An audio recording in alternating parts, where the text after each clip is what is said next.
I'm Ian O'Neill. I'm Caoilte the Barra. I'm Andy Stevenson, and you're listening to the Auld Triangle. We're an Irish MMA podcast brought to you by SevereMMA.com. From amateurs to pros, regional shows to Irish fighters abroad, we're all over Irish MMA. If that sounds like your cup of tea, hit subscribe, and now let's start the episode.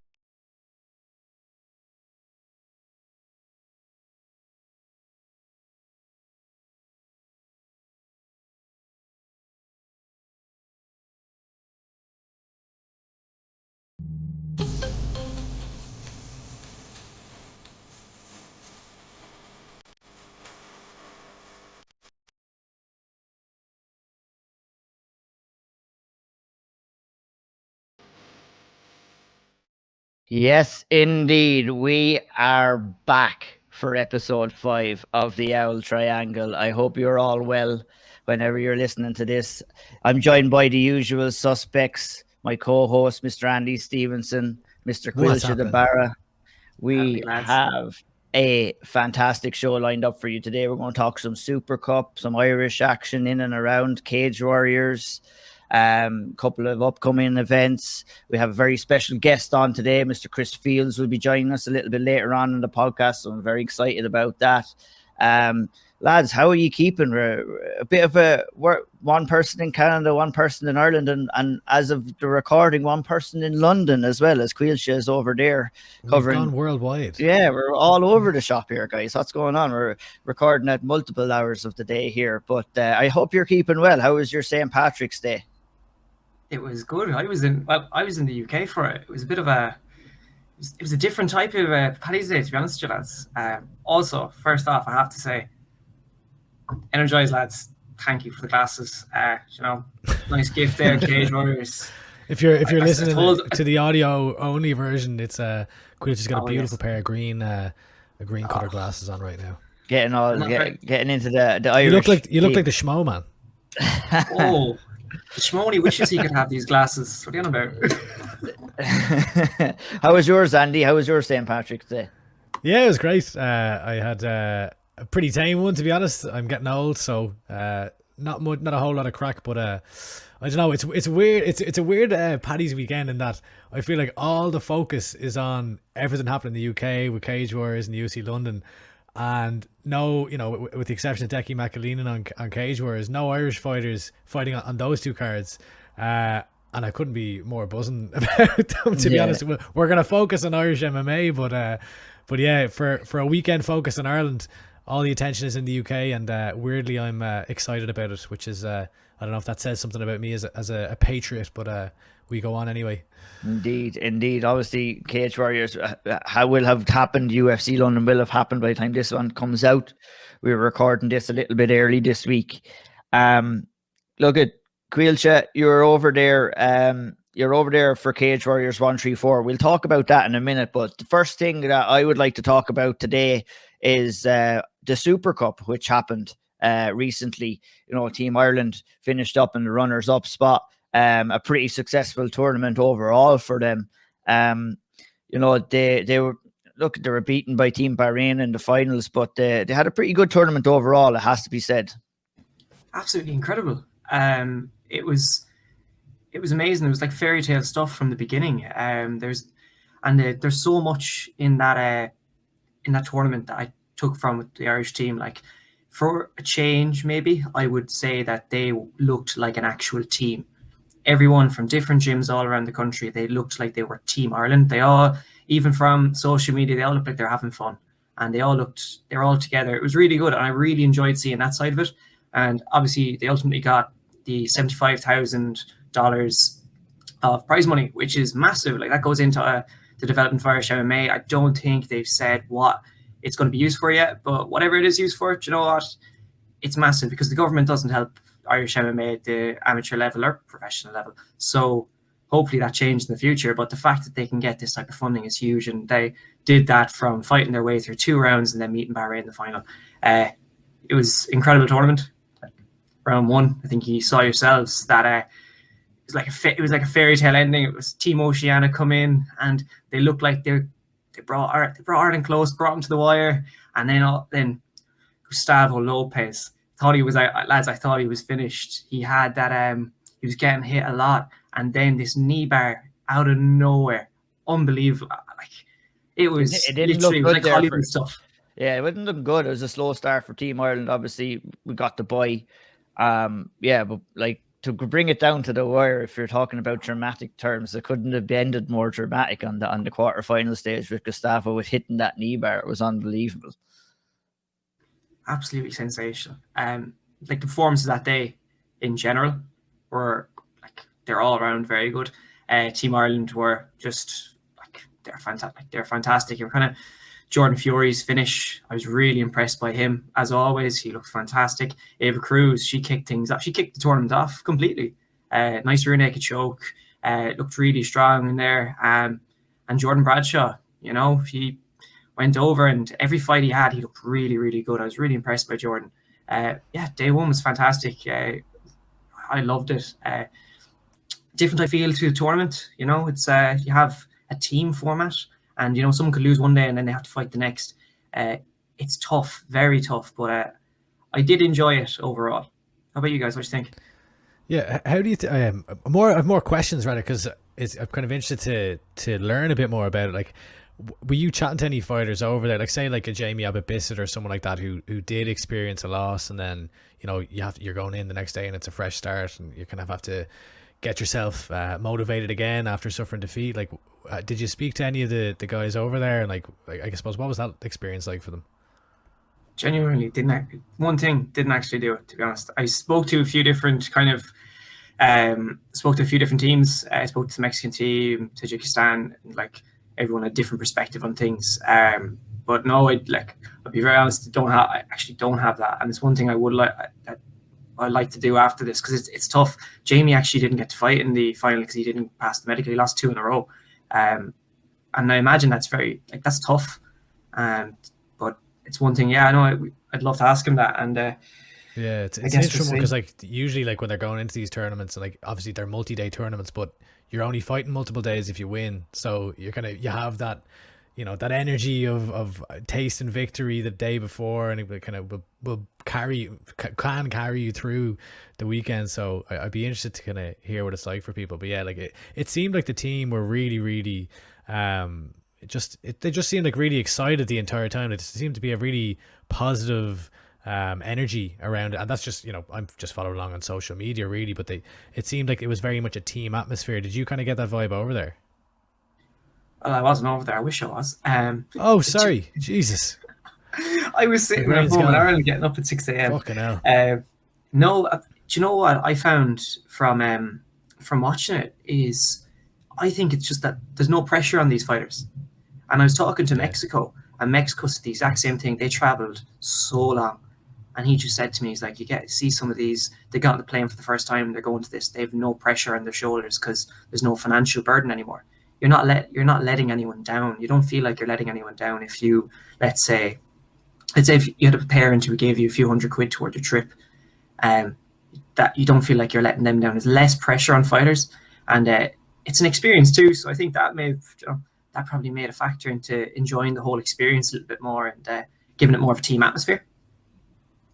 Yeah, indeed. Like Oceania and Mexico obviously entered into the tournament after Russia and Ukraine were forced to exit for obvious reasons.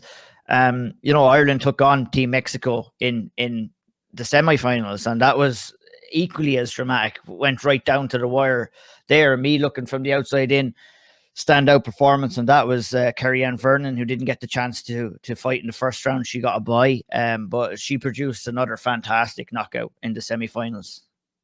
She loves a highlight reel KO, doesn't she? I love it. It's absolutely fantastic. And you could see from like the moment that fight started that Andrea Guzman's head, like chin, was a little bit high, and she's leaning backwards, and you're thinking, oh, this is a matter of time until one of those overhands just clips her and she goes down. Yeah, what a way to like make a statement and kind of add another highlight reel. Like by the time she's finished up with amateur, she's gonna have a load of these little highlights as they go on. It's fantastic, really. Another one I saw? Do you know whose performance really impressed me? It's Conor McCarthy's stepped up to middleweight on day 2 against Mexico. Really important as well to kind of fight for them. And he just fight IQ incredible. I really like, for lad with not a massive amount of experience, really showed his fight IQ, and I really enjoyed that performance. I think he was one of the standouts that day, and that made him. I think that helped with the momentum shift and actually getting past Mexico on day 2. I don't know what you guys think about that. Yeah, I definitely agree with that, Caoilte. And obviously, another few standouts for me was Jordan Fury picking up another TKO win as well in his second fight. Jordan Fury came into this tournament, I think, with maybe a bit of a chip on his shoulder after not having things go his way for the nationals, perhaps, and it really showed. Like, I was really impressed with his overall tournament, and then I guess to round it off in the semi-finals, I was delighted to see Dennis Perry get that Americana sub. It was 4-4. We needed to get that win to get to the finals, and Team Ireland did it. And it was great to see Dennis Perry get his moment. Absolutely fantastic. Especially, like, I was quite worried going into that one, thinking, do you know, the previous day he had a bit of a tough fight, and it was, you know, it was a tough slog that first day, and going in after those hard rounds and then having to fight again, but pulled it off in impressive fashion. And day 2 in general was quite good. Like, outside of that, Bahrain and Kazakhstan, just fantastic. Get to watch some of the best amateurs in the world, and getting of Janibek, Steve Souza, Bertolso, all them. Just, that was a fantastic day of fights, I must admit. Yeah, indeed, and that secured Ireland's final spot against Team Bahrain. And look, there's no easy way to say it. Irish team was outclassed and beaten by a better team on the day when they faced off against the Bahrainis. I mean, you know, it's no shame. These are top quality athletes, and you know, there was no complete washouts, I guess, but the overall washout was a 9-0 victory for Team Bahrain, which, you know, is disappointing, but overall, I think the way Team Ireland were looking at it was a massively successful tournament overall to secure second place. They would have been considered one of maybe the outsiders, or quietly confident maybe coming in, where other teams might not have given them a chance. But, you know, they did fantastic to get to the finals, but ultimately they were beaten by the better team in the final. Yeah, it's got to be tough going in when you're 0-2 down before you even start with, you know, two buys, or I suppose, were they classified as buys, or I don't know how they describe them, but, you know, 2 Irish fighters weren't there to compete for various reasons. So, you know, through injury and medical clearance and all that. So, you know, you're going in 2-0 down already. That's got to be tough. So I guess it's the flip side of, like, while there are kind of real positives to this style of competition, and, you know, seeing the kind of the country versus country format, like, it brings that level of excitement to it, and the fact that you can get a second chance, I do think it's pretty cool. But at the same time, then the other side is, like, you know, I know it didn't matter on the day, and, like, it made no difference to the score because they lost every fight. But had it been a close round, and similarly to the way Ireland qualified, was it against Oceania or was it against Mexico, where they, you know, the bye got them through essentially to win 5-4? Yeah, in the quarterfinals it would have been. Yeah, like, for me, I don't know if it devalues it a little bit for me. Now, it didn't matter in the final, but, you know, I just wish there was a better, or maybe that's something that can be learned on moving forward with this format of competition, but just so that it's not just put down to, you know, a technicality essentially, or you know, but yeah, like, it was pretty cool to see it all the same. Indeed. I mean, Cameron Clements got a chance to go in there against one of the best amateurs out there right now. Even though he wasn't successful, it will be a great experience, and it'll be a great experience for all of them. You know, you always learn so much more in defeats than you do than when you win a fight. You'll hear many fighters say that. And look, at plenty of learning curves in that finals, Caoilte. Absolutely. You get to that invaluable experience of fighting abroad against some of the best amateurs around the world, with quite a few heavy wrestling styles, some of them absolute, just all round martial artists that are incredible. Some of the highlights, there's a few highlights, like Kerry-Ann Vernon before the fight locked eyes with Sabrina D'Souza. It was like 2 lions. It's fantastic. And that's invaluable going in against literally the best in the world, who could probably, like, Sabrina D'Souza could probably be a lot pros, and Kerry-Ann Vernon went in and made a good account for herself. Almost made it to the end of the round. But once again, it's invaluable. Jordan Bradshaw, I thought one of the head kick he landed, I thought that was going to finish Haji Muhammad Ali at one point. And Lewis Byrne brought the 2021 IMMAF World Champion to the distance, and he's going up a weight class to fight this guy. To do that is just incredible, and to get those valuable 3 rounds, 9 minutes overall in is just insane. But yeah, as you said, Cameron Clemens for me though. He went in with Ramzan Gitanov. And Gitanov's gone up a weight after winning two on the trot.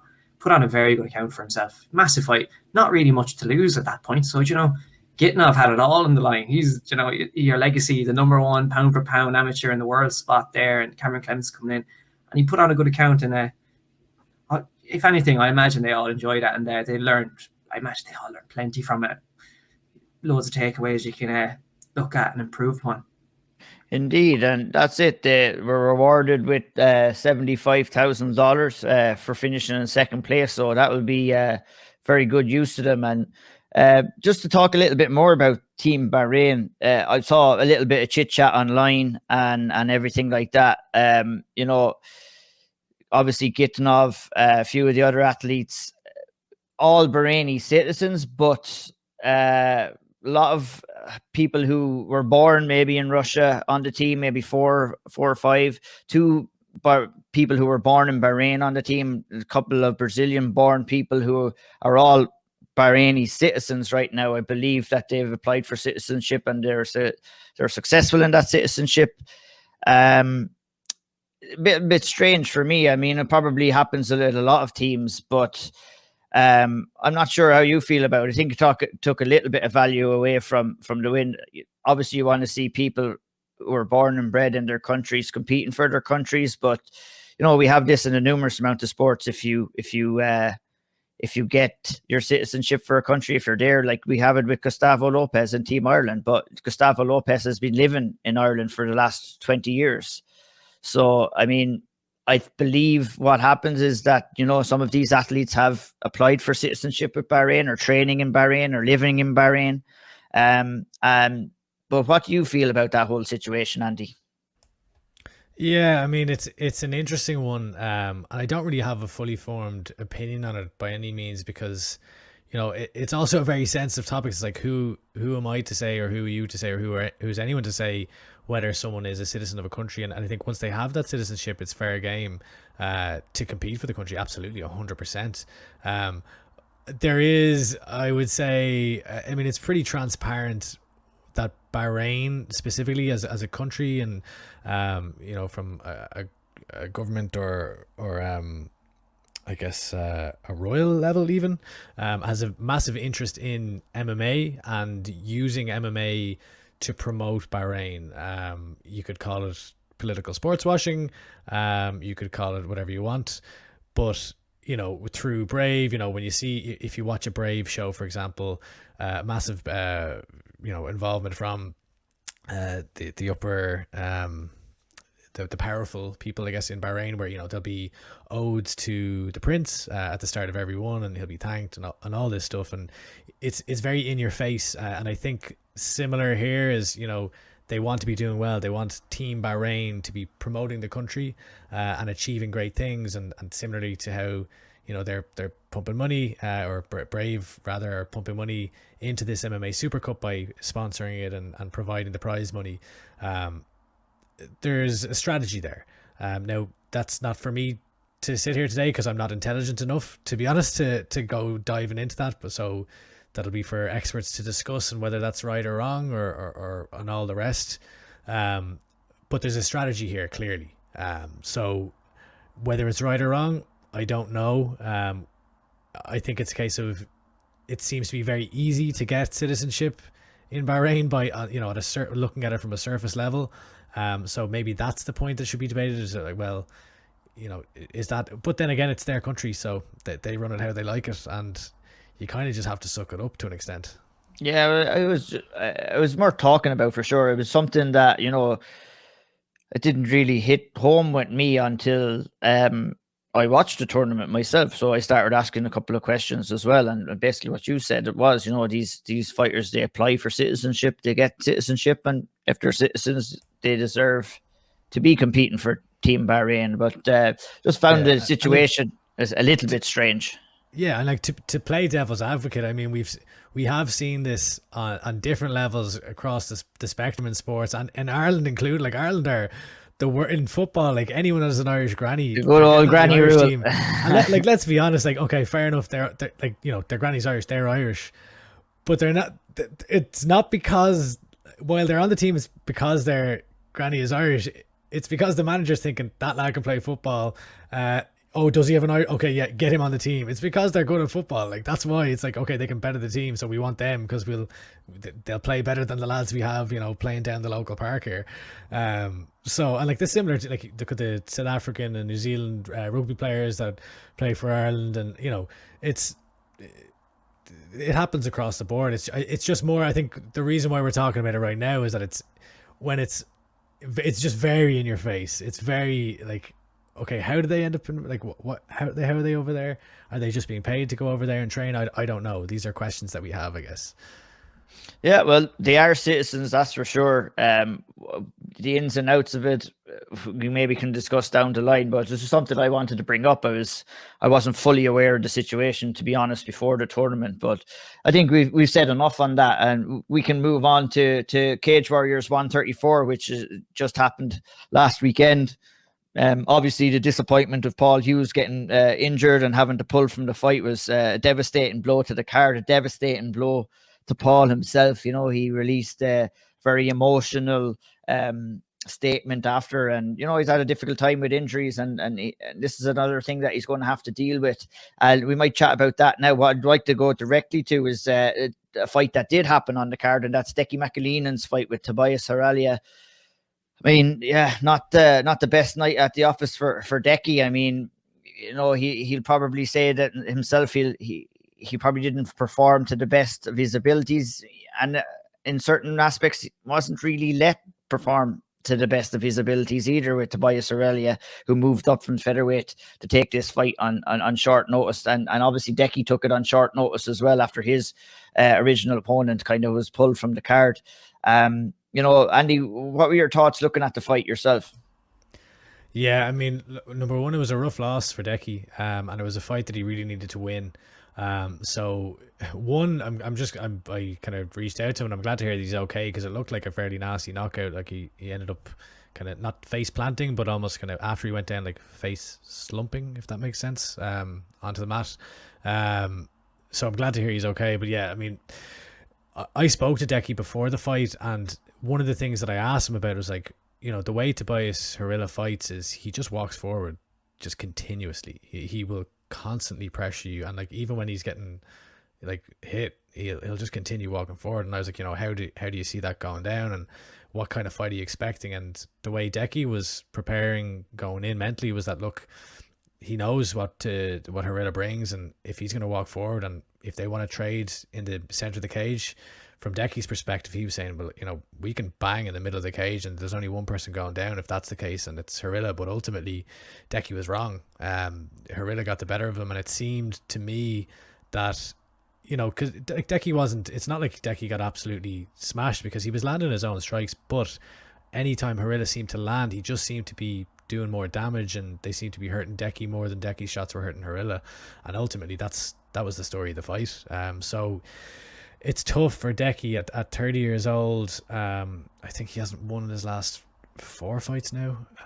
3 or 4 fights. I can't remember offhand. I don't know where Decky goes from here, because he's in Cage Warriors. You know, if you're looking to go to the UFC, you gotta be winning fights consistently, and you gotta be pushing towards that title. And right now, Decky, he's a solid fighter, but he's just really struggling to get any sort of consistency and get the wins. Like he also talked about how he, you know, there was so much of a focus for him on putting on exciting fights, and how when he was getting matched with certain opponents, he was almost checked out because he was like, oh, they're just going to come in and grapple me, and he just wants exciting fights. And I was like, you know, should it not be more about the results? And that's the way, you know, he was coming in with this one. It was like a new mindset. I'm just going to focus on the result. And then he had the opponent who was going to give him the exciting fight anyway in Haralja, and it just didn't come to fruition for him. So yeah, I don't know where he goes from here, really. Yeah, it was a tough one. You know, like you said, Harilia just came out and got in his face straight away, and it just seemed to me that Decky didn't settle into the fight at all, and he was kind of on the back foot from the get go. Caoilte, you were live and in the arena. What was the feelings like in the arena at the time? I know there were some Irish fans over there. It kind of might have taken a bit of the atmosphere out of the arena when it happened. Yeah, so it was strange when Tobias was walking out.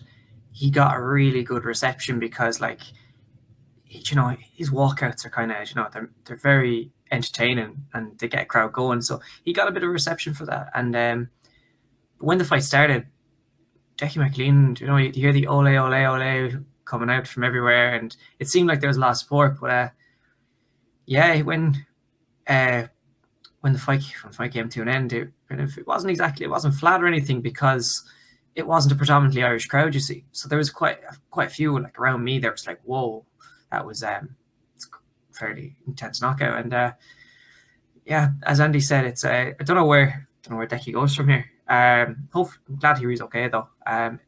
It seemed like a fight that could have been fight of the night, and look, just didn't go his way, and Tobias Hurley got the best of it, and I think he's looking at another fight very soon in Cage Warriors as well. It was a tough ask though, right? You know, considering Decky was originally scheduled to face Dan Collins, then he was out, and for a week there was talk of the Paul McBain fight, and then, you know, you get a call on the Monday of fight week to say, okay, hang on, we've another change, another opponent. And I know the upside was you're facing Tobias Arilla, and he's a really hyped Swedish prospect, and everyone's excited about him, and it'll probably do more for your career. But yeah, like, what was most important here was the win, and I know Decky will be back, I'm sure. He'll definitely be back. It just makes it that much harder, you know, when you had 2 losses and a draw. You know, you haven't got a win now since that Adam Ventre fight. It just seems a while ago now. So yeah, a rebuilding process again. Yeah, indeed. I'm sure we will see Decky back, and we'll talk a little bit more about Paul Hughes and when Decky might be back on maybe another card later on this year. We'll talk about that a little bit later on. Whereas Decky didn't have the best run of luck. 2 Irish fighters who did fight on the same night had some luck over at Heroes Fight League, and that was Lee Hammond and Cian Caoilte, who both picked up TKO wins. Cian Caoilte picking up the TKO win in round 2. Lee Hammond with another first round TKO stoppage. And I'll just talk about Cian Caoilte first. It's great to see him back into the win column, like a really talented striker, showing that, you know, he got the fight down and got the TKO win at Heroes Fight League, and it's just great to see him back into the win column again. Andy. Yeah. Sorry. Yeah, no, 100%. I mean, Cian Caoilte needed a win. That's what I wrote I finally decided to write one of those this weekend's Warriors columns again, and that was, you know, essentially how I summed it up was Cian Caoilte needs a win. He got one. He snapped his 4-fight losing streak. He hadn't fought, I think it was since September 2020, maybe. It was a good while anyway.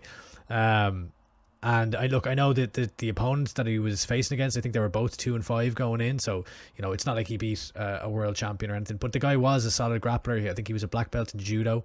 And ultimately, you know, it's all about the win. It really, really is all about the win. We've known for a long time that Cian Caoilte is a very talented striker, but it just, you know, he went to Brave, and like he was getting matched with really difficult. Like he fought Sam Patterson, who is I rate incredibly high. I think Sam Patterson will, and I believe should have. He wasn't getting matched well at Brave. Sorry to interrupt, though. He wasn't getting matched that well. I mean, and that's Brave are known for doing that too. They're always going to get notoriously tough matchups over there. But I'd have to agree, Sam Patterson is looking the real deal right now. But yeah, and even was your man Magic Man, Magic Man. It sounds like me now. It sounds like me butchering Maciek Gajewski. Okay, let's just forget about that. We'll need to get Denny to help you with that. Yeah, don't forget about Ahmed Amir though. Yeah. Ahmed Amir went from beating Cian Caoilte to a title shot. Yeah. So look, it was the appropriate opponent to come back, and maybe no harm going off to Romania. Like I think the fact, you know, going off with a couple of teammates, and I'm sure we'll talk about as well, is not only Cian Caoilte and Lee Hammond, but also Ian Pascu. He got a Kimura win on the card too at in the main event. He had just won the middleweight title in his previous bout. This was a catchweight. I think they were they were kind of marketing his opponent as this Austrian champion, but I was trying to find where he'd won his title, and I think it was a good few years ago now. But still, 3 great wins for SBG. Lee Hammond, man. What do you maybe guys think? let's ask Caoilte. I was going to bring Caoilte in just to talk about Lee Hammond there. Obviously, haven't seen him come up for many years on the IMMAF and the amateur setup as well. I mean, another first round TKO win and another impressive performance again, Caoilte. He's unbelievable. He seems to be coming on leaps and bounds since kind of even amateur. He always looked kind of levels above quite a lot of them. Especially in the late, just before he turned pro. But ever since, he's just makes it all look very easy now. And the activity is amazing. The fact that if he can keep this activity up, he could have a ridiculous record by the end of this year. And he doesn't seem to be getting that hurt. He seems to be like getting better at every fight. And yeah, he could really fast track his way into getting a very good contract for himself and a very good promotion, with the ultimate goal being the UFC. Indeed. I mean, confidence seems to be building. Not that he was never not confident, but, it is a big jump for jumping to the amateurs to the pro scenes, Andy. And, he looked very assured, looked very confident after that win last night, nodding his head and just it's like it was no surprise to him what was going to happen. What would you like to see Lee do now? I mean, he has a whirlwind of options, I think, ahead of him, and the world is his oyster right now at 3-0. Do you think it might be best for him just to grab another couple of wins on maybe European regional scenes, or we've seen him at Bellator already? I mean, PFL is an option. I mean, like I said, he could do anything at this stage, I think. Yeah, I just want to see Lee Hammond continuing what he's doing. I think he's handling his career very, very intelligently so far. I think that what Heroes Fight League will do, and from speaking to the promotion, it seems that the goal is, to shape. I mean, that was only their third event, I believe. So they're not. I know Ian Pascu won a title there recently, but it seems like they have a crop of lightweights that they're kind of molding and seeing, okay, well, who will fit into the title picture. I think Lee Hammond will be put in a title fight against Florin Pirtia. I've probably butchered that name, but he's another lightweight that he's picked up a few wins in the promotion. And I think what they were trying to do here is they had a number of lightweight matchups on the card, and they were going to see, right, let's see who wins, and then we'll push them towards a title shot. So I think he should stay obviously not exclusively or anything like that. I think he's been very, as I said, very intelligent in not signing exclusively with a promotion. So maybe come, I don't know when their next event is, maybe June, he could fight for a title here, and maybe even in the meantime get a fight elsewhere. I don't want to see him. I do want to see him in Bellator because I want to see him fight in the 3 Arena, but I don't want to see him signing a long-term deal with Bellator, because I believe I know from speaking to him, the goal is the UFC, and I believe if Lee continues to develop, we've seen him put on these great striking displays lately, which is a big change from when we saw him as an amateur, but he still hasn't got into the second round. Like, it's been 3 first-round finishes. So we need to see, while I'm incredibly high on Lee Hammond, I want to see, the vast array of positions and experiences and moments of adversity that you need to see from a young fighter as they're rising in their pro career. So I want to see everything of Lee Hammond before we get to the point where he is going to the UFC. So just fight often, fight frequently. Maybe a UAE Warriors, he could jump on a card there. They seem to be putting on good shows. That's on UFC Fight Pass, and just get your name out there and continue to win. Yeah, there seems to be a lot more fighters taking those one fight deals now as well, and I think that's a good way to go. You don't want to be tying yourself into long-term contracts and stuff like that, but it's great to see Lee Hammond in the win. Colin, great to see him being active, and hopefully, and I'm sure he will. It's early on in the year. I think we're going to see Lee Hammond a couple of more times this year. I hope we get to see Keane Caoilte and Ian Pascu compete again. It'll be interesting to see where they go. As we move over to another Irishman abroad, like myself, Andy, I'll bring you in just to talk about Dario Sinagoga, who was set to fight for the title at Battlefield, and got the win, but unfortunately missed weight, which made him ineligible to win that title. He was talking to you before the fight. There was talks to UFC and stuff like that, But I mean, he's going to have to sort out his weight issues, I think, before he'll make that jump. But he's 6-0 right now. It was a great fight. He won pretty clearly on all the judges. One judge's scorecard was closer to 48-47, but a deserved win for Darius Sinagogo overall. What's your general thoughts on that? Yeah, a very solid win for Dario. You know, it is unfortunate that he missed weight, because the way that my understanding anyway was that the previous champion who had vacated the title, which is so he was fighting for the vacant lightweight title at Battlefield Fight League. The previous champion had gone to the UFC Contender Series, or Dana White's Contender Series. So there was a clear path there. The fact that Battlefield Fight League is on UFC Fight Pass, you know, it's not quite a Cage Warriors, but it is one of those Canadian promotions where there's a path, you know, towards the UFC. So had he won a title here, we could have easily seen him go on to Contender Series, and you never know, he still could.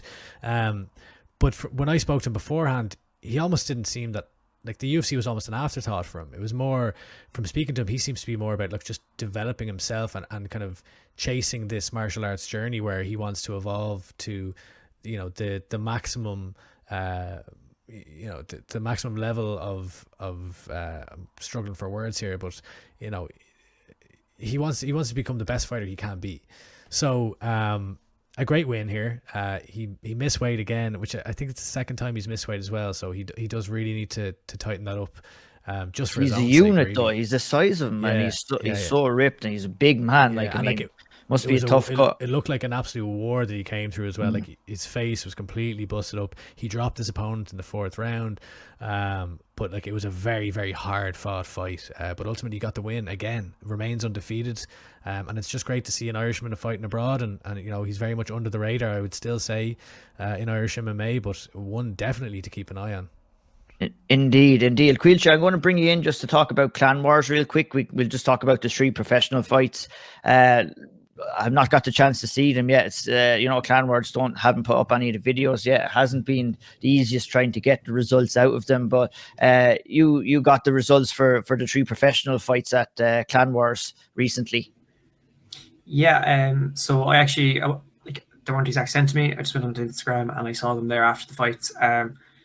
Kind of, this one went a little bit under the radar, so not massive load of talking points, except for Carl McNally, who made his professional debut. I presume a lot of people have seen it.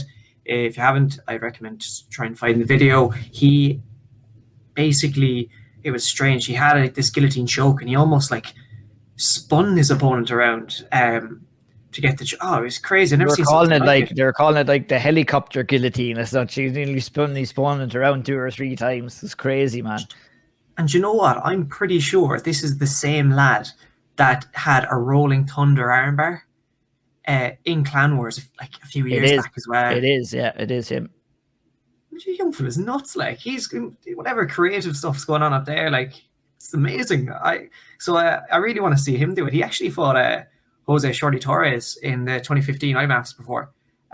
He lost, but, you know, like, he's actually had some fairly decent opposition. So yeah, one to watch for sure, and really went under the radar for me. But I'll be keeping an eye on in future. Big time. If you're drawing Caposta's attention, you're doing something right. That's for sure.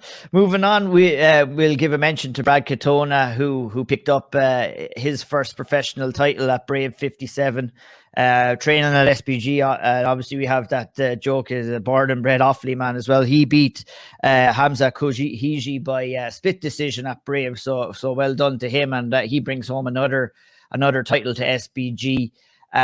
Moving on, Dylan Tuke. As of the time we were recording this, we were recording it early on Saturday, so Dylan Tuke is set to perform later on, as is Tommy Quinn on KSW. We don't have the results of those fights yet, but we will talk about that the next time. Great to see Dylan Tuke back there in action, and also great to see Tommy Quinn back there in action too. The roly-poly kid, excuse me, Tommy Quinn. Moving on, the Shelley brothers have been announced for Cage Warriors 135, as has James Sheehan. And, you know, there was no better man. First reported by Andy Stevenson. First reported by Andy Stevenson, for sure. And we're no better man to have on to talk about that fight and a host of other fights and things and everything about it, is the man himself, Chris Fields, who is going to join us right now for an interview. So let's go to that, shall we? Mr. Chris Fields, the housewife's choice. How are you doing today, sir? I'm good. Good. Just dripping in gold, as you can see. Just dripping in gold. You were just telling us that none of those medals are actually yours. None of them. Well, they're mine because they're in my gym. So I don't know. Okay. You know, I'm sure my wife could claim that she's a solicitor, so she could claim it somehow that they're mine if we wanted to. But yeah, none of them are actually. I didn't win them, no. I've got a much shitter wall over the other side of the room that's kind of hidden as you walk in. You don't get to see it. That's why the camera's facing this one, isn't it? Yeah. Like, well, my wall's not so bad, and there's some decent medals there, but yeah, it's not quite as impressive as the one behind us. Yeah, no, it's good to chat to you today, and thanks for joining the show.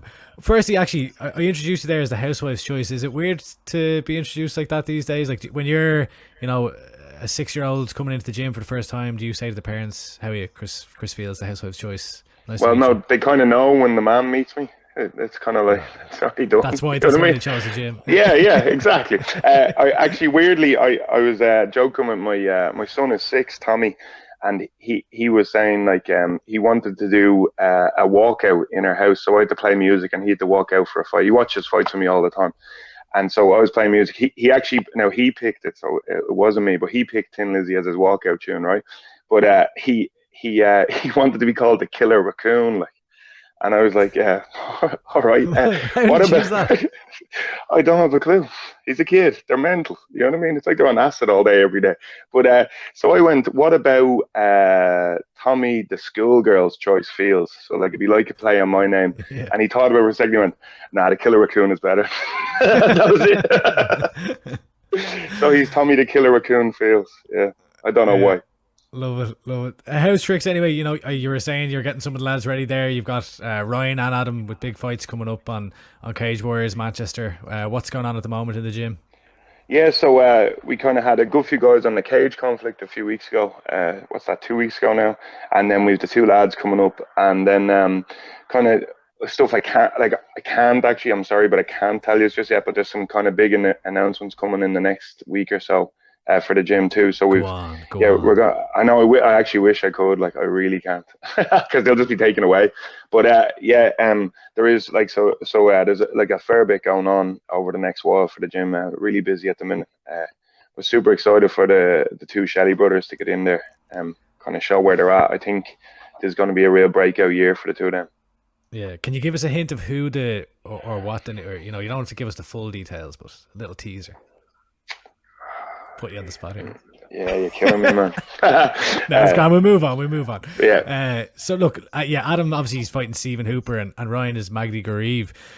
What do you think about those matchups? Yeah, so obviously, the matchups get sent to me, and I get to decide. I'm not really that way inclined anyway. If I think they're like kind of, especially with the Stephen Hooper one, he's a bit more experienced than Adam.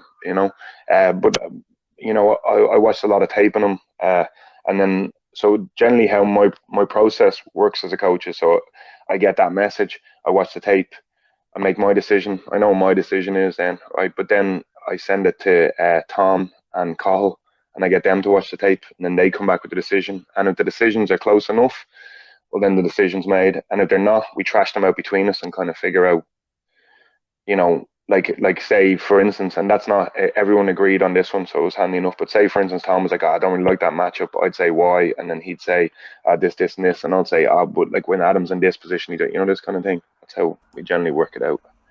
Yeah, like specifically for the two Shelley brothers, like they come from an extensive striking background. When you're kind of, I guess, guiding their careers and looking at the matchups, what challenges are you looking for them to face as they go from fight to fight?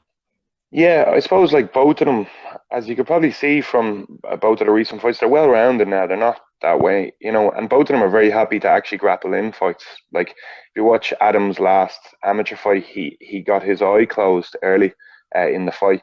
We kind of hit it from the ref, stupidly or whatever. But and he went and basically Damien Moyed the guy for 2 rounds till he finished him, TKO'd him, and then Adam's last fight in Cage Warriors and his last fight, both rear naked choke submissions, one rear naked choke submission and one heavy ground and pound from the back. So both of them are very well rounded these days. I'm just looking for all my guys. I'm just looking for the tests. All of them know where they want to go. All of them, like, that's what the gym is about here. This is like we have a process, we have an aim, a target for where we want to be, where the fighters want to fight, what promotion they want to fight on, and they're all aiming to get there. So I want the tests along the way. I think I spent a lot of my career probably chasing the 3 letters, as it were. But I think for the lads, it's not just about getting there; it's about getting there and staying there. So they've met a few kind of different tests along the way, and they're ready when they get there. That's really what I'm looking for.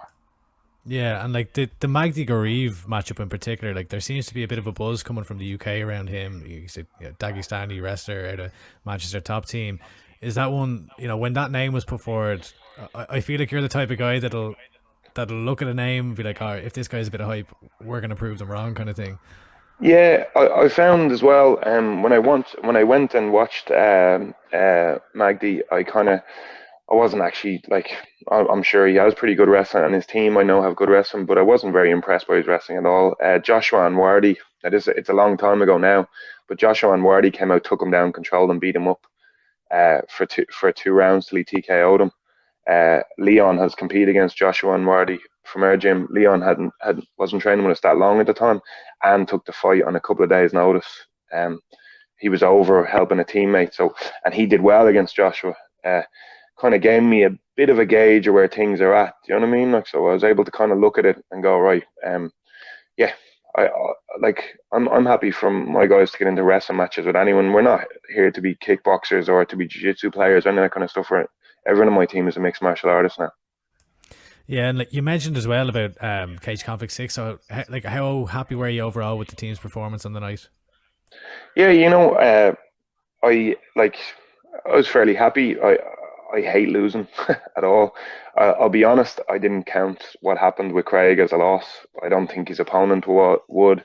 I don't think anyone watching would. It was pretty evident what way that fight was going. There was 20 seconds on the clock.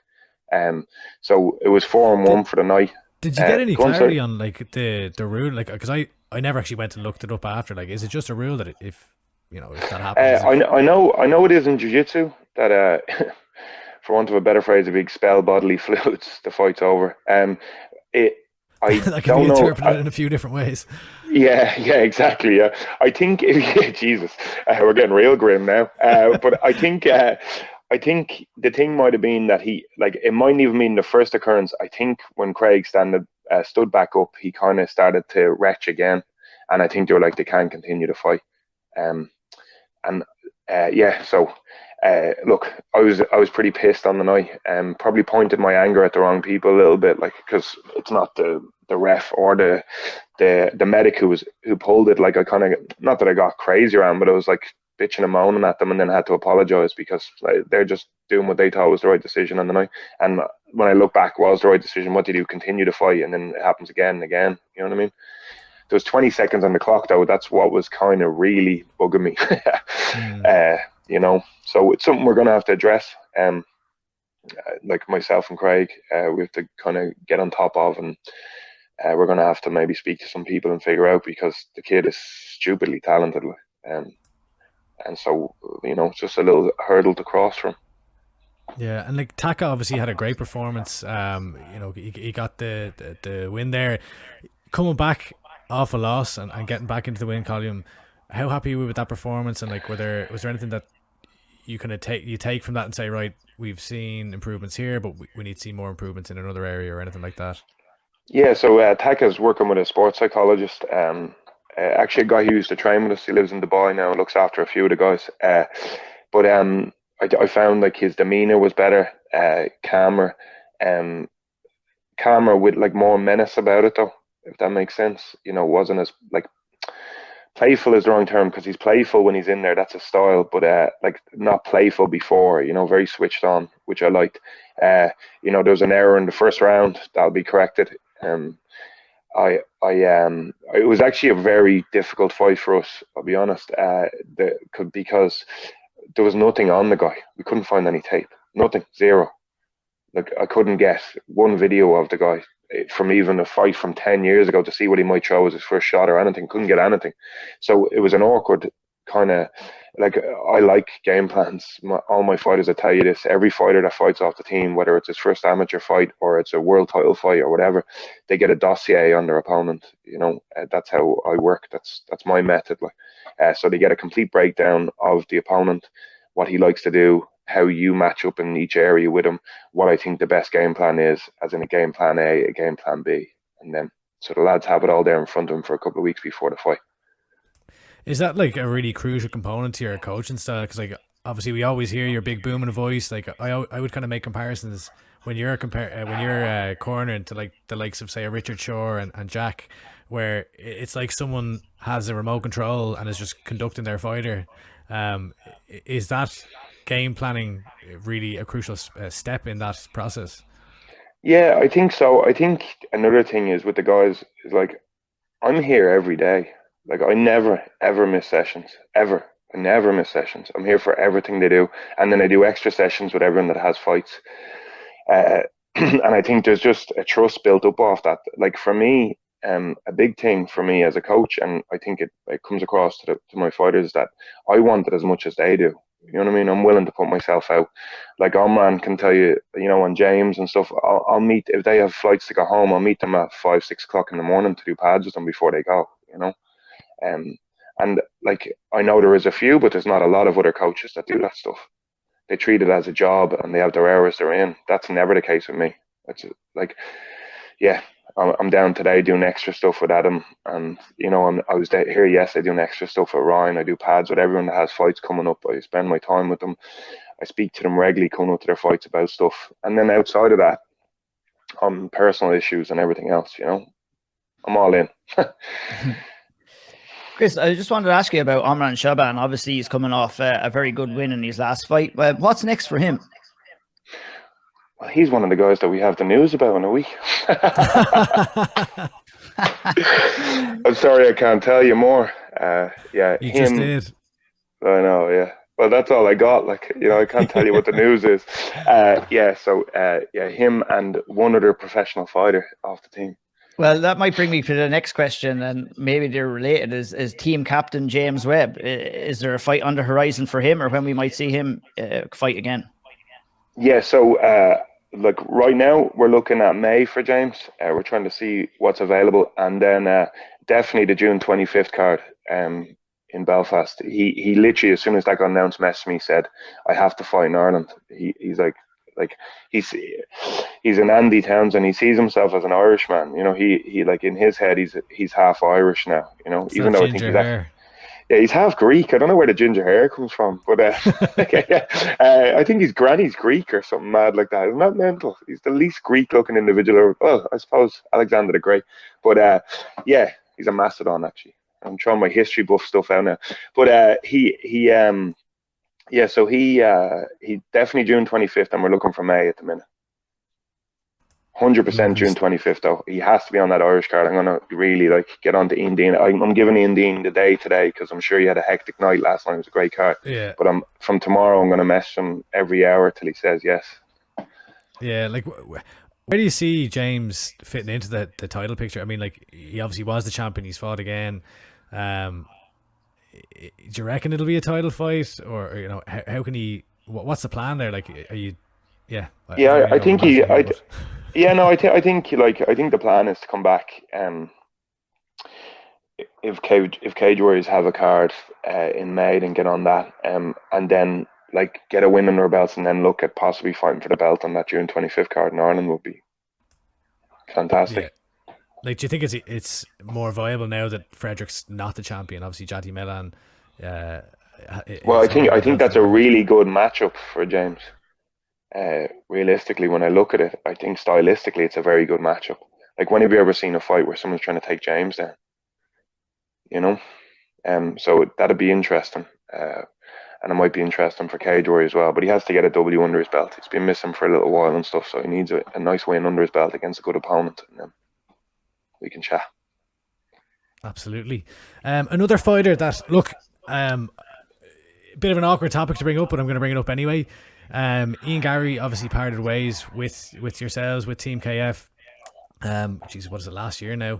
a while ago. I can't even remember. It seems so long ago now. But you've never really spoken publicly on the situation. You know, it seems you've been very respectful of it all. And I'm not going to ask you to kind of dive too much into it, but I guess why did you choose not to speak on it, and why haven't we heard from you to date? I think we said kind of what we had to say in our statement. I think, you know, anyone that, like, if they were looking for more, you can read between the lines, or you can see how things have gone. I think another thing is that he's a young lad.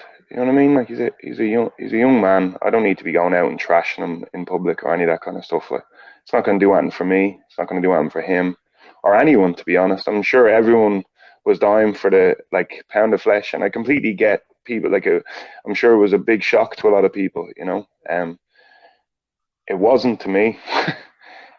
So, like, you know, yeah, it is something that I had on my mind for a while. And I tried to kind of, I don't know, work around, maybe is the right term. And then I couldn't anymore. But yeah, you know, that's mostly like my reasoning behind it. I don't see what me coming out in public and, you know, saying my issues would have achieved for anyone involved, myself included. To be honest, I got, like, after it had happened, I got pretty cold to the situation. I was kind of like, it was, and probably why it took me so long to come around to the decision was it had to be non-emotional. Like, it had to be like, right, this is just the best thing for me and the team and everyone else involved. Sorry, I left myself on mute there. You're all right? Yeah, no, I completely understand that. You know, you talked about being cold there. Do you still follow Ian's career? Like, did you watch his debut, and will you continue to follow?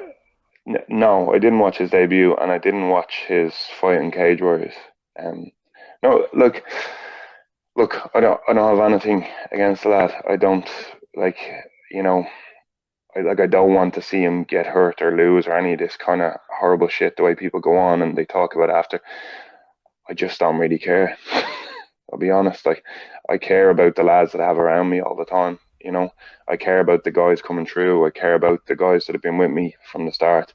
I care about, you know, that's kind of what I'm doing. Like, I've very strict rules, and like, I abide by them. So I expect everyone else to. That's kind of it. Yeah. And from your side of the fence, like, do you have any regrets with how it all went down and with how he parted ways? I probably regret, like, not making the final decision a little bit sooner, but it kind of came to a point where it just had to be made. Then I couldn't even. It would have been unfair to him and the club for me to go over there at that point. It would have been unfair to him, which sounds like I'm like a cop out by me, that I'm doing, like, I was doing him a favor. I wasn't. I was completely, like, it was a decision based on me and how I felt about things. But it, like, I wouldn't have been doing the correct job over there, if that makes sense. So it would have been a terrible, as bad as it might seem to people to pull out then, it would have been far worse for me to just go and do it. I don't know if that makes sense to people, but, like, especially my relationship with, like we spoke about with my fighters, if that isn't there, like, first of all, if that isn't there, I don't want to be there. You know what I mean? So, like, I'd be doing half a job, and I'd be doing him a disservice. I'd be doing myself a disservice, the club a disservice, Cage Warriors a disservice. You know, so. One thing that always, you mentioned it there, and glad you mentioned it, Chris, was the strong bond that you do have with your fighters, which probably made that situation with Ian a little bit more difficult. But moving forward, or moving ahead, talking about something else, is recently we've seen Sinead Kavanagh and Leah McCourt fight, and Pizza Carroll had a great article out on Aisling Daly, and you went on to say that Aisling Daly was the biggest success story to come out of Team KF. I was just wondering to get a little bit of insight on that statement. Yeah, so I think, like, you know, and you've probably seen it a few times, some fighters kind of get lost at sea when they're not fighting anymore. They don't know what to do with themselves. They don't know what. And that had kind of started to happen to Ash just before we opened the gym, I think, a little bit, you know. I think there was some other stuff going on too. But she came with us over here and then just completely recreated herself. Just, she's Coach Ash. She teaches the kids and she teaches the ladies' classes over here. And then she's gone and go back to study to be a teacher.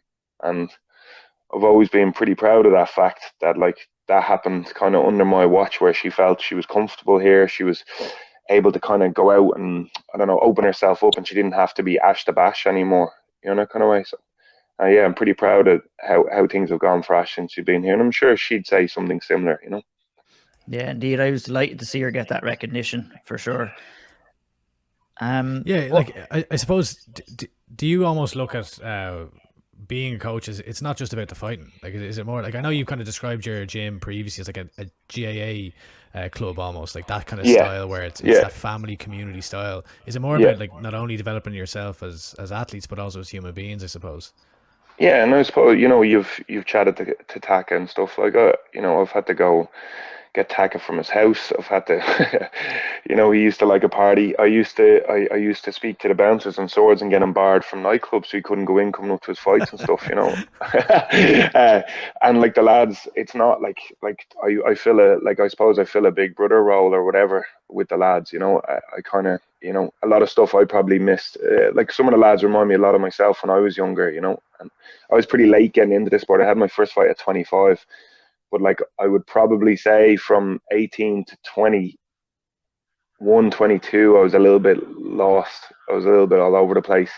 A lot of partying, a lot of craziness. Not that's bad at all. At that age, you should be going out and enjoying yourself a bit. But like, yeah, I was probably enjoying myself a little bit too much, as it were. And so, I kind of want to, I kind of want to be a person that I would have liked around me at that age, and someone that I'd like around my son if I wasn't about. The one thing I was really curious to talk to you about today, Chris, was your lack of involvement with the IMMA setup, and we don't see any of your fighters competing under IMMA or at any competitions at IMMAF level. Just wondering, why have you made that decision? Yeah, there's probably a good few reasons. The main one is I actually don't really see the competition as a viable option if you want to go on to be a professional fighter. I think I completely understand why it exists. I completely get why it'd be something you do. I'd have fighters that would have come from martial arts that very similar kind of setup. But if you're going into your first fight worried about injuries, and you're fighting 3 times over a weekend and all this kind of stuff, that you have like certain teams, like from what I've seen, the Russians go in with a certain approach in the first 2 fights and a completely different approach in the 3rd fight, all this kind of stuff. Well, that's tournament fighting. That's not the same as having a one-night fight, is it? It's not. Like, it's a very different style, very different mentality even, I've stuff that's come out, like where the IMMAF wanted to bring in fucking wristbands, like MMA wristbands, like a grade. What? So some lad that works in an office all week can tell everyone in the bar that he's a black wristband in MMA. Like, I don't want to be involved in that. That's not me at all. Like, I'm not there's loads of martial arts to grade in. MMA isn't like a martial art. It's a combat sport. There's no grades in boxing. There's no grades in K1. There's no grades in any combat sports like that.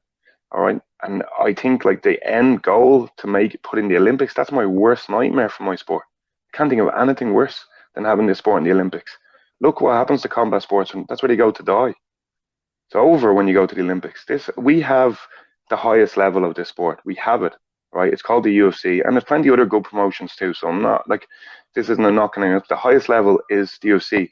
You only need the Olympics if you don't have the highest level of a sport. We have it. We have a professional level that you can compete at. How many people watch Olympic soccer?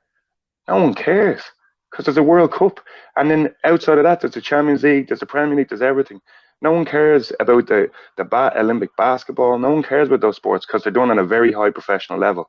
And it works for athletics and all because they aren't done. That is the highest level you can get. But it's not something I'd like to be part of. So that might sound like a silly question now, but is there any way that might change down the line, or would you like to see anything being brought in or introduced to kind of help the situation?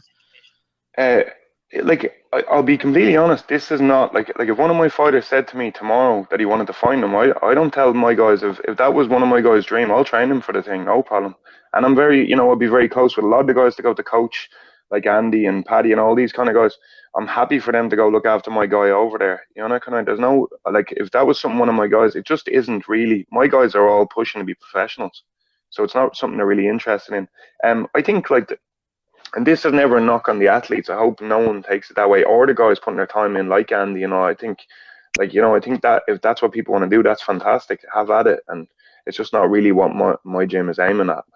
And like I said, I'd be close to Andy and I'd be close to Paddy, and we've not really spoke about this. I'm sure the lads know my point of view on it because my lads aren't there, but you have guys that can't, they're losing fights on an Irish level and going over and medaling at these competitions. It doesn't really fill me with confidence that this is the highest level in the world. So guys that are coming off a loss at an Irish level are going and competing and winning medals over there. I don't know how that paints a picture that this is the highest level you can compete at in amateur. Yeah, I mean, it sounds like it's really an approach to careers that it's just a fundamental disagreement with the approach, really, isn't it? So, is it the case that you think that the domestic shows are the way forward, like going to the likes of a Clan Wars or a Cage Legacy or a Cage Conflict? That's what'll prepare a fighter most for, moving on and progressing to the pros, etc. Having that one night, one fight night competition style. Yeah, well, of course. What way do you fight when you fight professionally? You don't play football completely different to go play it. You might play in smaller arenas, or you might play like maybe there's 50 people standing around the pitch, and then as you get better, there's 500, and then as you get better, there's 5,000. Then and that's kind of what happens at this.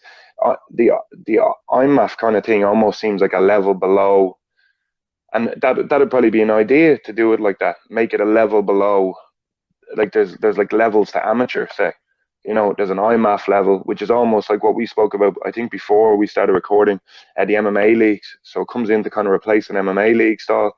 Lads can do that. And Phil Mo Peter runs these kind of shows, those Gamma shows and stuff. So have something like that, and then have, a level where you compete in front of people. Because I couldn't think of anything worse for me. And we were chatting earlier on about some of your fights. Imagine you went from only having IMMAF fights, right, to having a professional level fight on Cage Warriors in front of a few thousand people and loads of people watching at home. Be scary out. No crowd, no nothing. You want to feel that. I suppose the counterpoint would be the likes of, say, a Jack Shore or Muhammad Mokayev. Yeah, I mean, I don't really have an opinion on it one way or the other, but I could see, I can hear the people who would be pro for this kind of setup screaming these names or whoever. That's okay. But both of those guys are fantastic fighters. But I can name you every other guy that done it the other way. You know what I mean? There's every other guy has done it the other way. If we want to say Jack Shore and GSP, every champion ever in the UFC has done it the other way.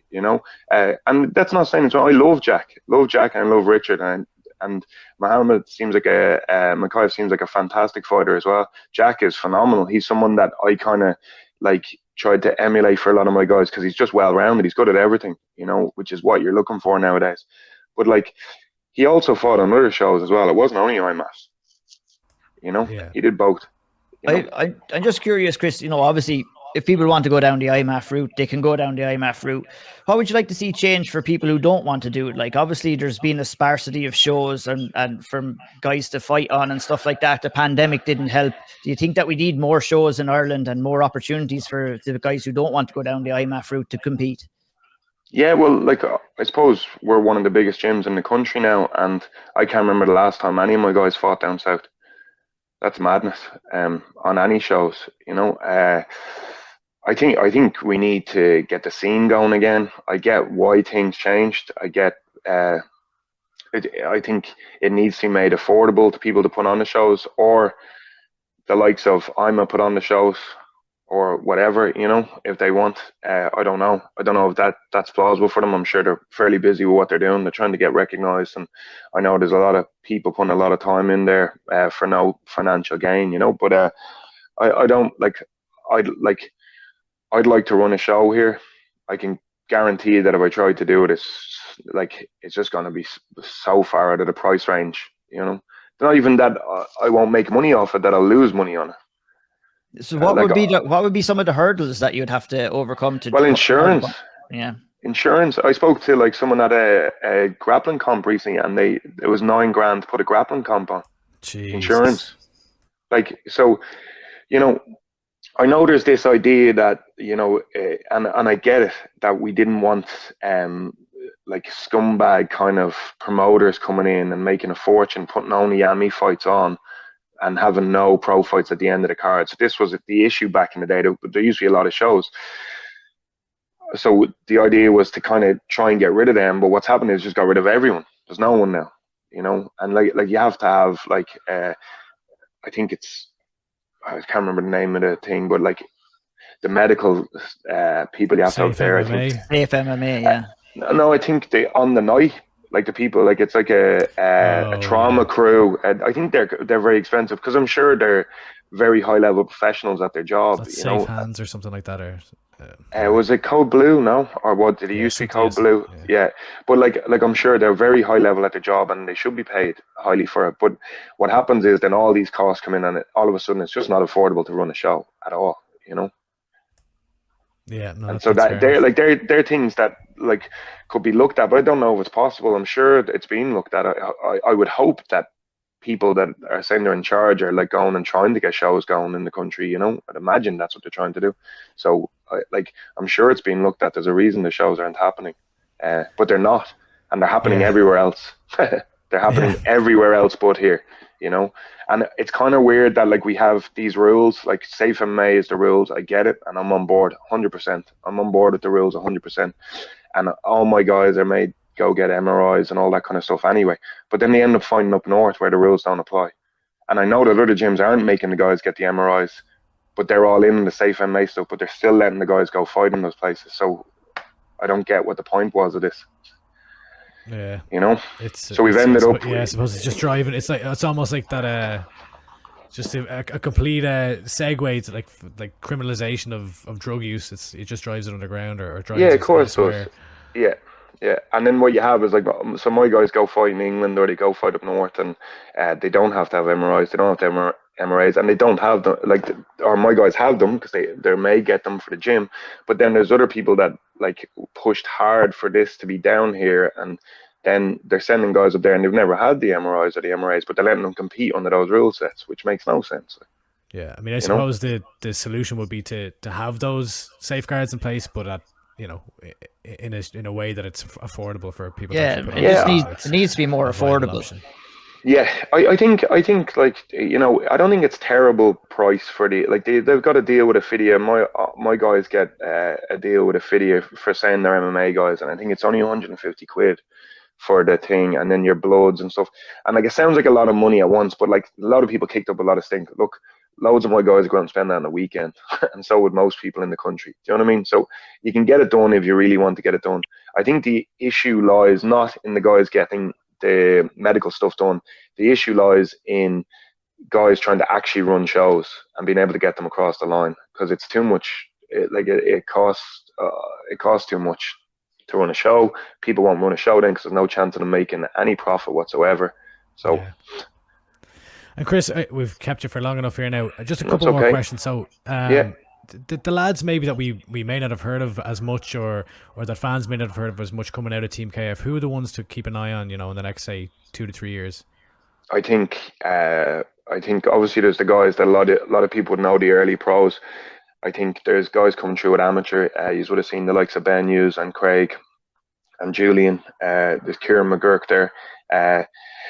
And then, like, I think one of the best guys we're going to produce over the next couple of years is Leon Hill. I see Leon go on an absolute tear soon. Just his skill set, the way he's performing in the gym and stuff. I think people are going to be ridiculously surprised when you see that kid in action. He just seems to improve week on week. I'm starting to do that thing. He's like, "Do you want to do a round, coach?" I'm like, "Oh, I just have to do something over here." I gotta this sub. Yeah. No, he's getting excellent. He's getting really good. We had a positional the other day, and So like the positionals are always busy. It's a Wednesday morning for us. We do a positional sparring session, and it's the whole group comes in, and people like say go into a position, and you're on for 3 minutes, and people come out fresh and attack you. That's the idea, right? So you get to do the position for 3 minutes straight. But like the other day, I had Caoilte and Phil down, Pendred and Phil Mulpeter, like, but there was like 26 of us on them. Yeah, those old guys. Those has-beens. Yeah. There's 26 guys on the mat, dude. Like, there's 26 fighters on my mat. Like, and I was looking around. James was there as well, and like James would have been there when I first opened my gym.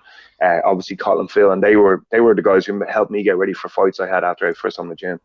And I was like joking with the lads because like we used to, some mornings it'd arrive and it'd just be me and Col, or just be me and James, or just be me and Phil, and we'd look at each other and go, "Do you want us to go get a bit of breakfast?"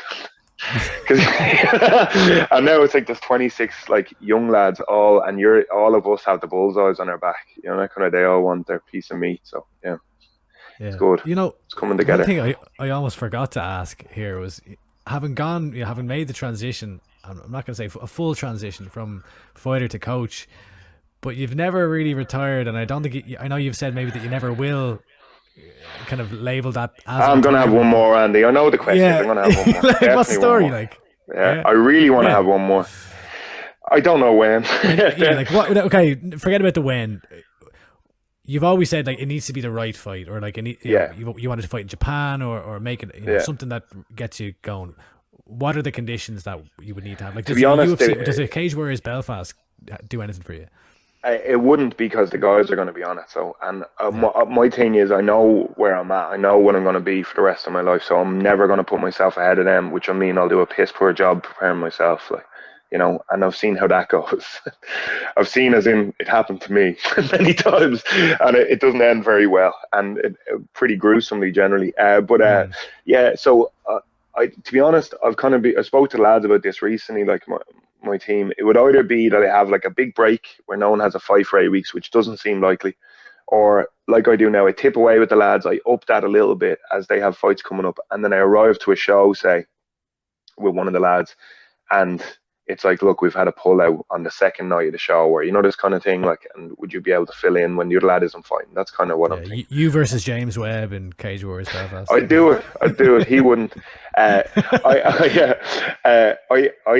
go to Cage Conflict, and I have a bag with a cup and a gum shield in it still to this day, because that's how MMA used to be. Yeah, because you used to think you could arrive. I could be arriving up with Caoilte to a random show up north, and there'd be a possible scrap. You know, kind of, and you're like, fuck it, I'm gonna take it. Like, you know. So I still do that to this day. My gum shield, my cup goes in my bag when I'm going places. Yeah. So I'm always like thereabouts to go. You know. So I did get a call about a possible KSW fight, and this is what's kind of made me think that this is the way I'm going to have to do things. Were you the actual Irish flag, and then they switched it to Tommy Quinn? No, I got a call about a KSW fight. I'm trying to think the exact date. I think it was maybe it was just after New Year's, maybe, or just after Christmas, or something mad like that. Like it was like 5 days removed from one of those days, right? I'd have to check the calendar and see, or go back through my message and see where it was. But like, I knew I couldn't take it. I was like, there's not a hope that I was going to be able to fight. I probably wouldn't even, I wouldn't have made light heavy, I'd say. I'm that bad. But I went home and I started saying to like the only voice I ever really listened to of reason. The boss. The boss. A second there. Sorry. That I was like leaning on the door going, I don't know, I definitely have a round in me. I was doing all this kind of shit. I definitely have one round in me. Like, and she was like, why would you go into a fight with only one round? I was like, I think I'd get him. And the guy had lost by Darce choke once. I was like, I definitely Darce him in the first round. You know, all this kind of stuff. And so then I kind of said to myself after that, I'm just going to train regularly. And like, so if something like that ever popped up again and it's not going to interfere with the lads, I'll just go, fuck it, I'll do it. That's kind of how I'm thinking now. Yeah, well, that's how I go out.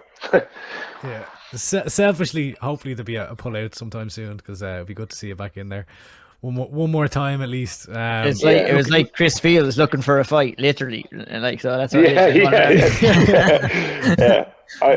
is. When does this go out? Is this going to go out like this would be on Wednesday? Right, so let's just pretend like that we already know that Dylan won his fight. So congratulations, Dylan. Great performance. Oh yeah, Jesus. Yeah, we were going to mention that, you know, he is he's fighting on the day that we're recording there now. So obviously you showed your support to Dylan. We're delighted to see him back in there as well, and hopefully that it goes well for him. I'm sure it will, and it's great to see him back in there. I'm sure you feel the same. Yeah, you know, me and Dylan still chat all the time. So like, kind of, I don't know if people kind of know the story with, like, obviously Dylan was training with us, and I kind of pushed him, like, so I didn't kind of push him. I told him to fuck off and go to Scotland. I didn't want to see him here anymore, because I love the kid so much, and Dublin was just a mess for him, and it was never going to work out. And like, as involved as I am with guys and all, I could see how it was going to play out. He was almost using me like a crutch or whatever. I don't know. He was kind of he trained for like 2-3 weeks, and then he'd go, and you know, and then he'd come back, and I just kind of put it to him that that's it. I didn't want to do it anymore with him, and I wanted him to go to Scotland because he'd spoke so much about James. He'd been over there for a little while, and I knew it would be saving grace, and luckily it has been, you know. Because fuck if I knew and then it went wrong, it would have been a disaster. But yeah, it's been a saving grace, and I'm delighted for him. And we've chatted we chat quite regularly, you know. But like, I remember like the first time we chatted after he went there, like he rang me and he was just like saying, "Look, thanks so much, coach. Like, I needed a kick up the hole," because I think he just would have plugged along, and nearly fought, and then it just would have passed him by, and that would have been it. You know, I think, you know, I don't even think, like, I think obviously he has a very storied past, and most of you probably know bits and bobs of it. But I think, like, just he was just hanging out with his mates, and, you know, never fully in, never fully out. And so he's moved over there. He seems settled. He has his own place. He's working. He's like, yeah, he's doing great. He's phenomenal. I love seeing it. Yeah, he looks to be, I mean, just from looking from afar and the brief interactions I've had with him, he seems to be in a very positive headspace as well, which is great to see, and, you know, on the right path. So I hope that we see the Dylan Tuke redemption arc now, and a string of activity in the cage.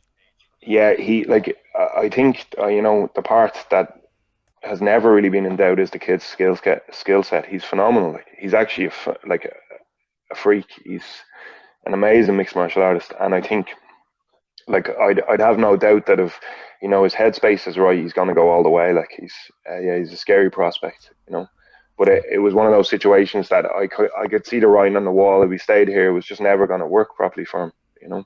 I'm really happy that it worked out the way it did. Yeah, 100%. And just to wrap up, so I know you've got an event coming up, I believe it's next weekend, a roll-a-thon in aid of the people in Ukraine. Do you want to just give us a little bit of information about that, or is there any way people can fundraise? Yeah, so we'll be sharing the stuff again. A lot of clubs have already confirmed they're going to be here, so it's like this is no affiliation shit or any of that kind of crap. It's above our little petty shit anyway, you know, that happens in Ireland. I think I want people from every club to buzz over. Me and Tom have been friends with people from every club anyway, so I don't see there being any issue. But we're kind of hoping as many people as can come, and kind of hoping that maybe even people do fundraise in their own gym and then bring it all here, and we put it all in one place together. And yeah, it's for the Red Cross on the ground in the Ukraine for medical aid and stuff like that, you know. So it's a really good cause. And to be honest, it was like, I'm very much an ideas man when it comes to things like this. So like, it was me and Caoilte trashing the ideas, but him doing most of the groundwork and putting together posters and all. So like, you know, I was giving the use of my facility to him, but like, he did a lot of the work involved. You know, he did all the kind of getting. Yeah, that's a great idea, Tom. You should definitely do that. Yeah, that's what I am with a lot of things, man. I'm like, you know, we should organize a club surf trip, and then I just stop. That's it. I'm out now. Someone, yeah. So like, me and Caoilte chatted about it. Obviously, anyone that's ever listened to me for 10 minutes knows where my political kind of allegiance lines on these kind of things. And yeah, so he said he had some contacts, and it's actually a boxing coach that comes over here to do a bit of work with the team, and it's a thing called United Ukraine. And so there's posters and there's all that kind of stuff, and people can fundraise through the poster. You can scan to put money through and stuff like that. So it's pretty cool. When is the rollathon taking place? It's Saturday, next Saturday. Oh, sorry. So it is going to go on the Wednesday. So it's in 2 days. It's in 3 days. Yeah. So Saturday, I think it's Saturday the 26th. And it starts at 7 a.m. and it goes to 7 p.m. And what we're going to look for is like people can come and go, do 1 round, do no rounds, do 50 rounds, roll with everyone from every club you want. Whatever way you want to play it is up to you. My main plan for the club is that we always have someone rolling on the mat for the 12 hours straight. So perfect. And if people are listening, is it open to the public kind of thing, or is it just for like actual people want to just come and people want to just come down, watch and donate. There'd be like coffee and bake sales and all this kind of crap happening. Crap, I'm really selling it. But all this kind of stuff happening. Like just like what I'd really like to see, what I would really like to see is like just people from every club. Like I think just so much of that. You guys probably know bits and bobs of it. Just so much petty shite goes on between clubs in the country. I don't really buy into any of that crap. Like anyone from any club wants to come and train, they're welcome. Yeah. You guys are like the Targaryens and the fucking Starks, and me and Ian are just like Littlefinger and Varys. Just just winding it up, turning everyone he was against talking each shit other. about you. Yeah. You want to hear what he said off air, mate. You want to hear what he said off air. Ultimate shit stirrers, that's for sure. Thanks so much for joining us, Chris. Yeah, Chris, really appreciate the time, and we'd love to have you on again. A pleasure as always, and best of luck with everything with the club moving forward. Thanks, guys. See you soon. And that's it. Chris Fields, the legend himself. Thanks for joining us. As we move along to, let's go down to some of the news roundup, guys. And the biggest news that was announced off the back of Cage Warriors 134 was the Belfast show. Oh, aye. Yeah, Belfast. Cage Warriors are bringing the show back to Ireland on June 25th. And oh yeah, this is going to be a phenomenal show, guys. I have no fights even announced yet, but we know the host of talent that is going to be on show there, and loads of people are going to be wanting to be on this card. We spoke earlier on in the podcast about, unfortunately, Paul Hughes having to pull out of his fight with Vucenic. Vucenic, who obviously got the win over James Hendon. There's plenty of talk. Paul Hughes wants that fight. He wants to be on that card. There's some other fighters wanting. I know Rhys McCree was tweeting about being on the card. I know Caoilte, you spoke to Joe McColgan, who wants to be on that card. It's going to be a fantastic night of fights. Caoilte is looking like, no, I fucking didn't. Oh, did you not? Sorry. When was I speaking to Joe? Sorry, yeah. Was it George Hardwick? George Hardwick said he was going to... George, excuse me. Fucking fake news O'Neill on here, Jesus. But no, look at. I think there's going to be a great night of fights up there, Andy. Who would you like to see on the card? Yeah, this is great. Do you know what? It's great that they're going to Belfast, because it's historically it's been Dublin, and then the last one was Cork, and I think that with FAI really kind of cultivating a strong team up there, there's a lot of guys that could be earmarked for this card, like the likes of, say, a Paddy McCarry. Some of the guys who haven't been signed yet, I'd like to see him on there. I'd like to see a Matt Elliott on there. Someone I'd actually like to see, and I must reach out to him, is Glenn McVeigh. Like, I know he was with Brave, so I don't know what the story is there if he's tied in there, but I feel like Glenn McVeigh could really grow in Cage Warriors. And we haven't seen him fight in a while, so maybe someone like him. There's a load of them, but yeah, I mean the obvious ones are Rhys McKee. I need to see Rhys McKee fight again. It's been a while. He's not on the Manchester card. He has to be on that Belfast card, and do you know what? He has to be fighting for a title. Give me Rhys McKee versus Matthias Gamrot. No, not Matthias Gamrot. Matthias Figlak, a different one, for the welterweight title. Give me Figlak versus McKee for the welterweight title. Why not? That makes perfect sense to me. Ian Dean, you have my number. Give us a call. Send a check. There we go. That's the main event. Or if Jordan Vucenic is still around, we go Paul Hughes for Jordan Vucenic. That would be the main event, to be fair there. Sorry, Rhys. I think that would take precedence. Maybe he'd disagree with that, but I think that Vucenic Hughes rematch, if we can get it, I don't know, and maybe we talk about that. What do we reckon? Will it happen? It'll be interesting to see if it happens. I think what Vucenic had said after the fight, that he's looking at the UFC. If there's an offer on the table, it'd be interesting to see if he takes it. I probably think he should take it, but Cage Warriors want to do that second fight. Paul Hughes wants to do that second fight, and if that second fight was to happen at Belfast, it would be an absolutely massive fight.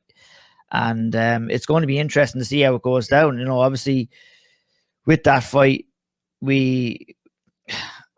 I don't know. I'd be interested to see if I'm Vucenic and there's an offer on the table from the UFC. I'm taking that offer personally, if it was my decision. But it still would be a massive fight with Paul Hughes. Jordan Vucenic actually said that's the next step he wants. So if one comes around, I don't even think it's a hesitation. I think he just instantly goes.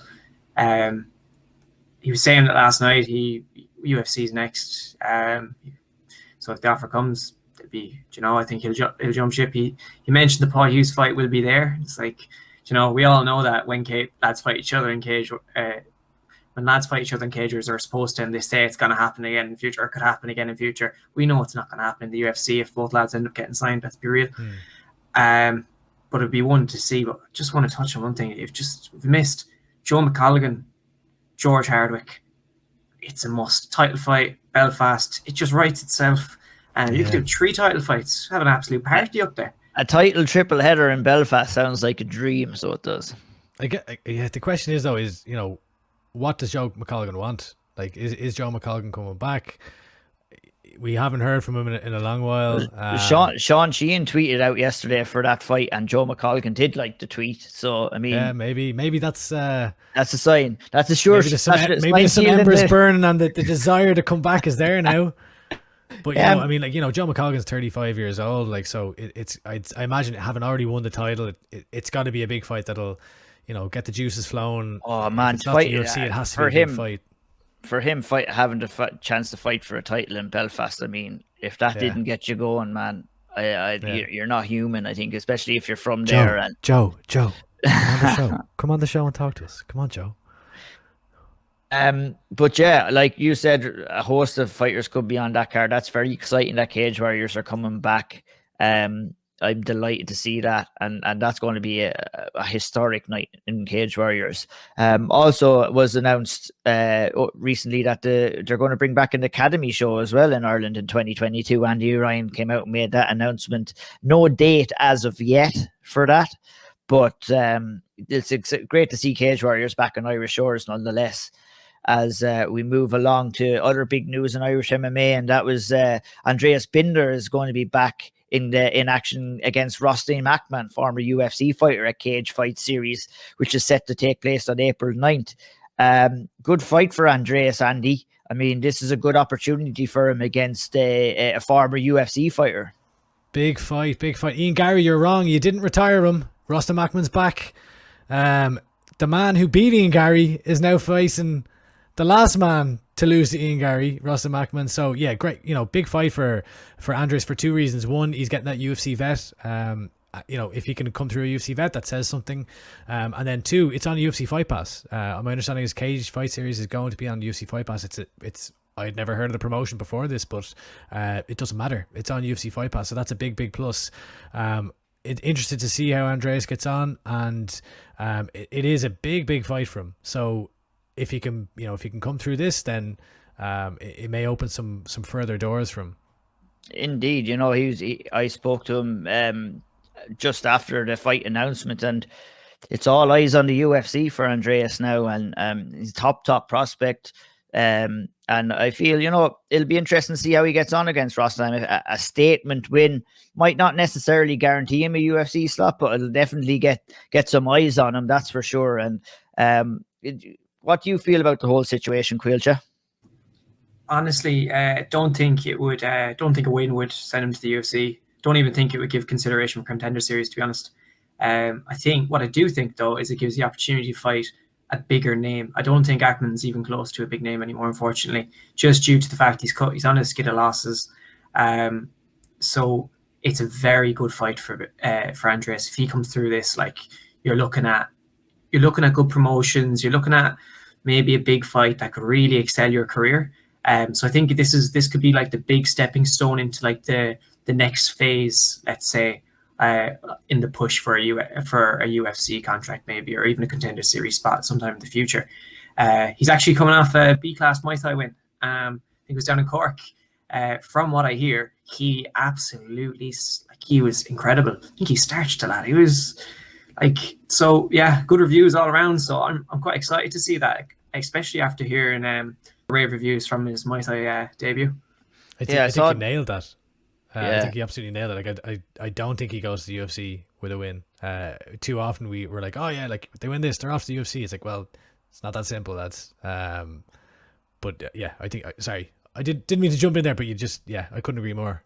Yeah, I would have to say the same myself. I mean, look at Rostam Ahmed, even though he is on the losing skid, it's a tough fight for Andreas as well. He's a really good grappler and can cause problems still. And you know what? He's hungry too. He wants to get back in the win column as well. So I think it's a perfect fight for Andreas right now in his career. Don't think it'll probably get him into the UFC like you guys think as well. But it'll definitely litmus test, isn't it? It's just absolutely, yeah. That's exactly what it is, and I'm excited to watch that fight now, and that'll be interesting to see how he gets on as we move along to UAE Warriors, which is just around the corner. It's on in a couple of days, this Friday, Saturday, and Sunday, and on the Friday card, UAE Warriors Africa card, which is on Friday the 25th of March. We have Kenny Mokahana, who will come in and face off in a new opponent by the name of Alphonse Vini Besala, who is 2-0. It's good to see Kenny back in there in action again. This is semi-breaking news. Are we breaking news on this? We don't really know. Yeah, I don't think it's been officially reported. If you report on this, credit us. Just credit the Auld Triangle podcast. Auld Triangle.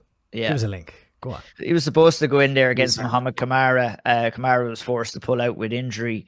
And Alphonse Vini Besala is the new opponent for Kenny on that Friday card, March 25th. And it's great that he got another opponent and he gets a chance to fight. I think it should be a good fight, Andy, and I'm excited to see Kenny get in there. Yeah, and again, UFC Fight Pass. I'm kind of like a broken record here in this episode, but the importance you working of for fighting... the UFC there? No, I just think that you like the power that if you get a highlight reel KO on a random card in England that no one sees because it's on a pay-per-view that no one's purchased, versus getting a highlight reel KO on Fight Pass where all they do is put out that one tweet and then all of a sudden everyone's like, oh wow, look at this, or like not even a KO, could be some mad, whatever. If you have a great performance, if they tweet you out, that pushes you. And I think there's power to that. So yeah, fight on UFC Fight Pass. It gets you places. 100%. You're spot on there. Like, I mean, the power of the GIF, as they say, or a highlight reel knockout is it goes a long way. On the next night, on the next card, two Irish guys fighting, John Mitchell and Will Fleury. We'll start with John Mitchell first. Caoilte going in against Marous Mazir on the 26th. It will be the day after on UFC Fight Pass as well. Great to see John Mitchell in action as well. One of the leading prospects in Ireland right now, had a super year last year. He's been performing really well, undefeated. It's great to see him back in there and fighting again. Absolutely fantastic. Seems like he's found a fairly good home in UAE Warriors there. He's one of those fighters now that's maybe a lot of hype around him. He's probably one big year away from pursuing really good things. And this could be the start of it now. I'm always excited by his fights. He's very well rounded. His striking is just mesmerizing. Really a big fan of his striking ability. I believe he's actually returning to Ireland soon to do a bit of training. So we might see him rubbing shoulders with some names that we're aware of on the regional scene. Then you've Will Fleury, massive fight. This is huge. It's a huge fight, and a very important one for him. I think this could be the win if he gets it that sends him to the UFC, because he said to you, Ian, didn't he, that that's the goal. He's beaten this guy before, so I think this could be the fight for him. Yeah, indeed, and I'll bring you in now, Andy, just maybe to talk about both John and Will's aspirations. Maybe after this fight, both guys have eyes on the UFC. And, John is looking for it, obviously, in a different situation that Will is in. how do you see them both faring out with wins? How far are we away from seeing the possibility of both of these guys fighting in the UFC? Yeah, I mean, I think they both have the potential to go. I think they're in very different places in their careers. You know, Will has come through periods of adversity. He's suffered losses. He's fought on, Jesus, everywhere. He's gone all over Europe. He's been in Bellator. We've seen him kind of revamp since being on Bellator, and you know, I'm not going to harp on again about how he was unjustly cut or anything like that, because we've already covered that. But I think this is a big opportunity for Will. He's recently signed to a new management agency with the guys over at Danny Rubenstein, I think it is, Ruby Sports. So that's a positive too. But also, you know, he's fighting for a belt here. So he's rematching Tariq Suleiman, who he's beaten before on, I think it was on Brave that they fought previously. He beat him not fairly handily, really, over 3 rounds. So, you know, since then, Suleiman, you know, it was 4 years ago or something like that. So they've both, you know, come on leaps and bounds since then. But I think this is Will's opportunity. You know, he's this type, one of these fighters in Ireland who he seems to have the hard path generally, but right now there's an opportunity here, and I don't know if this will send him to the UFC, but it will certainly bring him that step closer. I think he'll be within touching distance if he gets a win here, whether that's to Contender Series or to the UFC itself. But yeah, I think he's inching closer, and this is a massive opportunity for him, and he's the main event. With John Mitchell, I think he's a bit further away. He's kind of quietly building this undefeated streak. He's 5-0 now, but what I feel like I haven't seen from John Mitchell's career yet is the level of competition that I kind of want to see him go up against. You know, he's going in against Marius Mazur here, and I think he's 5-2 or something like that. But like, if you look at his wins, like his first 3 wins are against 0-0, 0-0, 2-6. His last fight he lost by a head kick to someone who's 7-5. And I know records aren't everything, but they do paint a certain picture. So I would expect John Mitchell to probably come through this 6-0, and then I need to see him face, you know, I need a level up next. I need to see a higher level of competition, because we know what John Mitchell can do. He looks incredible when he's in there, but I want to see, is he that same fighter when he goes up against a much tougher task? And you know, he seems to have, as you said, Ian, have found a good home there in UE Warriors. So let's get him going for a belt, or maybe one fight away from a belt next. And then you know, maybe 2023 we could be looking at John Mitchell potentially heading to the UFC. 100%. Caoilte, I'd like for you to talk to me about two really good fights coming up on the amateur scene, and that's number one, Tiernan Loughran fighting Teddy Stringer at Almighty Fighting Championships on April 2nd, and then after that, Troy Gibson versus Jordan O'Neill for the light heavyweight title at Cage Legacy 15, which is on April 9th. And I think 2 phenomenal fights there that we have to look forward to. Oh, lad, unbelievable. I think Tiernan was a little bit upset there for just Christmas time when he wasn't on that top 5 list I had for amateurs in across Ireland, the UK. But I think this could be the one that launches him into that list. What a fight! Incredible for an amateur fight. These are the type of ones you want. Teddy Stringer, he's made an amazing account for himself over at the IMMAFs. Really, kind of, he stood out massively and went in against the best in the world in Ramzan Gitanov and gave him problems that we haven't seen Gitanov yet before, with a broken hand as well. So fantastic fight. And Tiernan, then we've seen him. He had a big win over Alexander O'Sullivan before.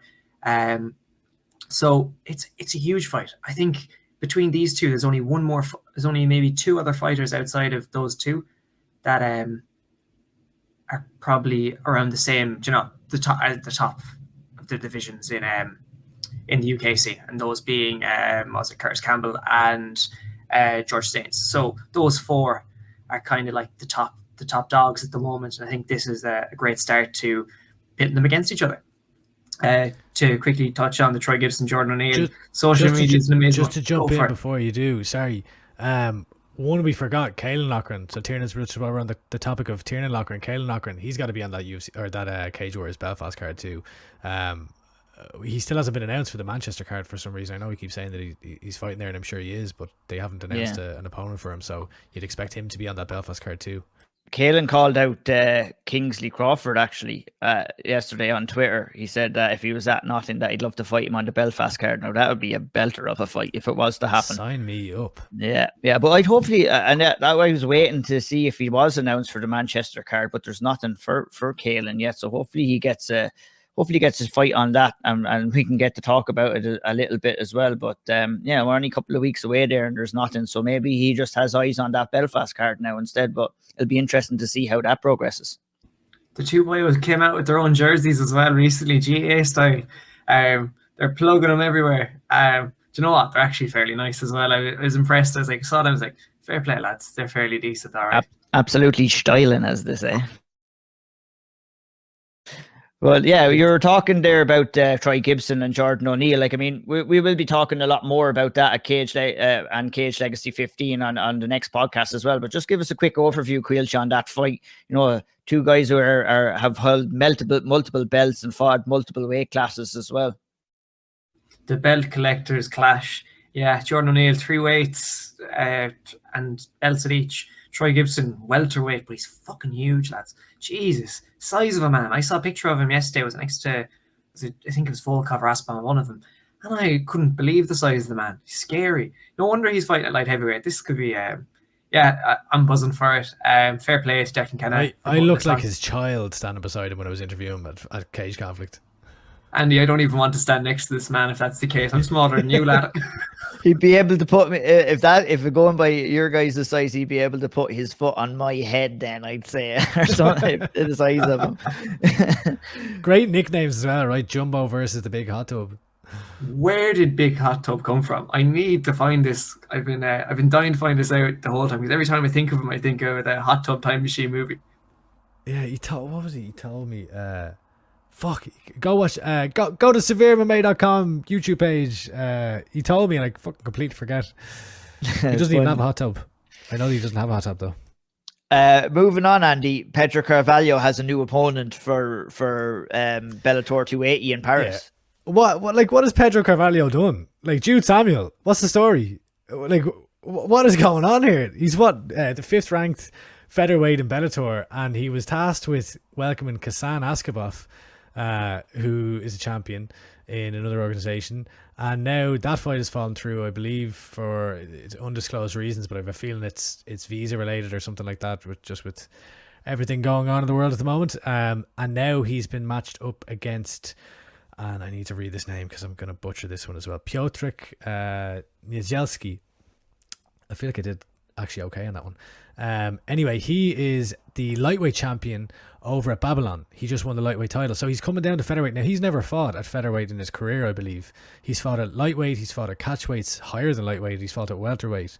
So it's a bit of a weird one. Like, again, like a promotional newcomer for Pedro Carvalho, that not only is a promotional newcomer, but like a champion from another organization, so clearly a solid fighter. It just seems very odd. I don't understand what's going on. Like, Pedro was kind of calling for the Mads Burnell fight for a good while. That didn't seem to ever come close to happening, really. Not for lack of trying on Pedro's part. So I don't really understand what's going on here. Why is he getting matched up with people who are not in the rankings, have never fought in Bellator before? He's just coming off a fantastic win in his last fight in Dublin. So yeah, this is bizarre to me. But anyway, he's taking them on in Paris on 6th of May. So yeah, looking forward to seeing Pedro back in the cage, but don't understand this matchmaking. Yeah, it's a tough one for sure for Pedro, and we'll talk about that a little closer to the time as well. Just to round off the news, we'll bring it back home for to round off the news segment, and that's the announcement of another domestic Irish card, which will be held on July 2nd when Premier FC bring their show back to the Talbot Hotel, obviously coming off the back of their first show last month. It's great to see Colin Maher get back and bring a show back in there, and they're looking to match fighters for that there too. Nothing has been announced yet for that, but I'm sure we'll see a couple of matchups announced over the coming weeks. And good to see Colin and Premier FC come back there, which brings us along to the questions and answers section, guys. And the first one we have from the great man K-Doc Kevin Doherty.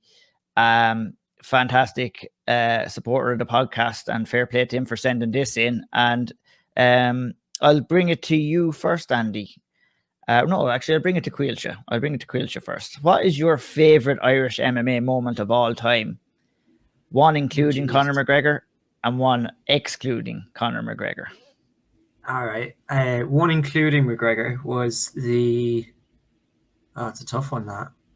Oh, actually, no. I can imagine a lot of people saying the belts, their first two belts, the interim, featherweight. Performance against Eddie Alvarez, it was flawless. They played it in the arena yesterday for the weigh-ins at UFC London, and that was just perfect. It's a flawless performance. It's absolutely incredible. That one for me.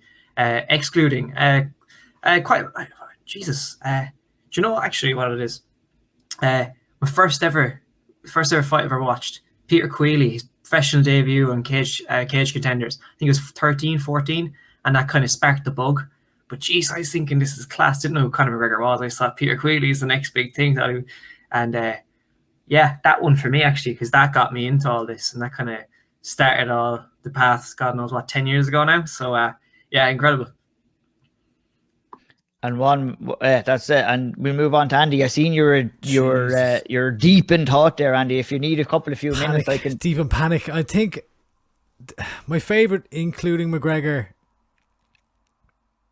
Let's go excluding. Favorite excluding McGregor. The one that comes to mind immediately, and I have it as my like banner thing on Twitter, is the fight between Paul Redmond and Norman Park. And I don't really know why, but I think there was something. I got very reflective or deep when I was deep in thought when I was kind of watching this go down, just because it was just a really, really solid fight between two just solid Irish fighters. The fact that it was the North versus South, but it was kind of like it was everything that was kind of pure about MMA to me, almost, where you had a lad from Dublin and a lad from up the North battling out in the cage, and by the end of it they're draped around each other, hugging each other, slumped up against the cage after pouring their guts out in the cage, giving their hearts and soul into the competition.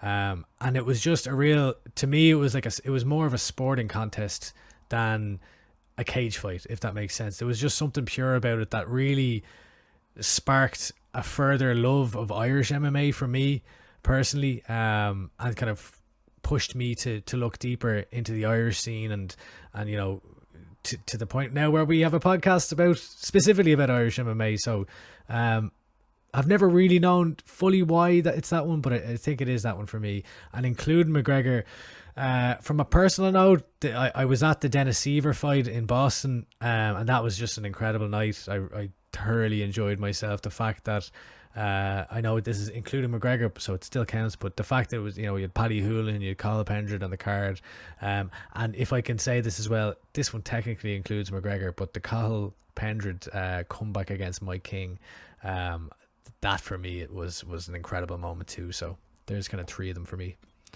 Well, I'll just quickly round up. One including McGregor for me was probably the UFC Dublin card where he beat Barra. I was lucky enough to be in attendance that night, and that was just a special night overall, and he capped it off.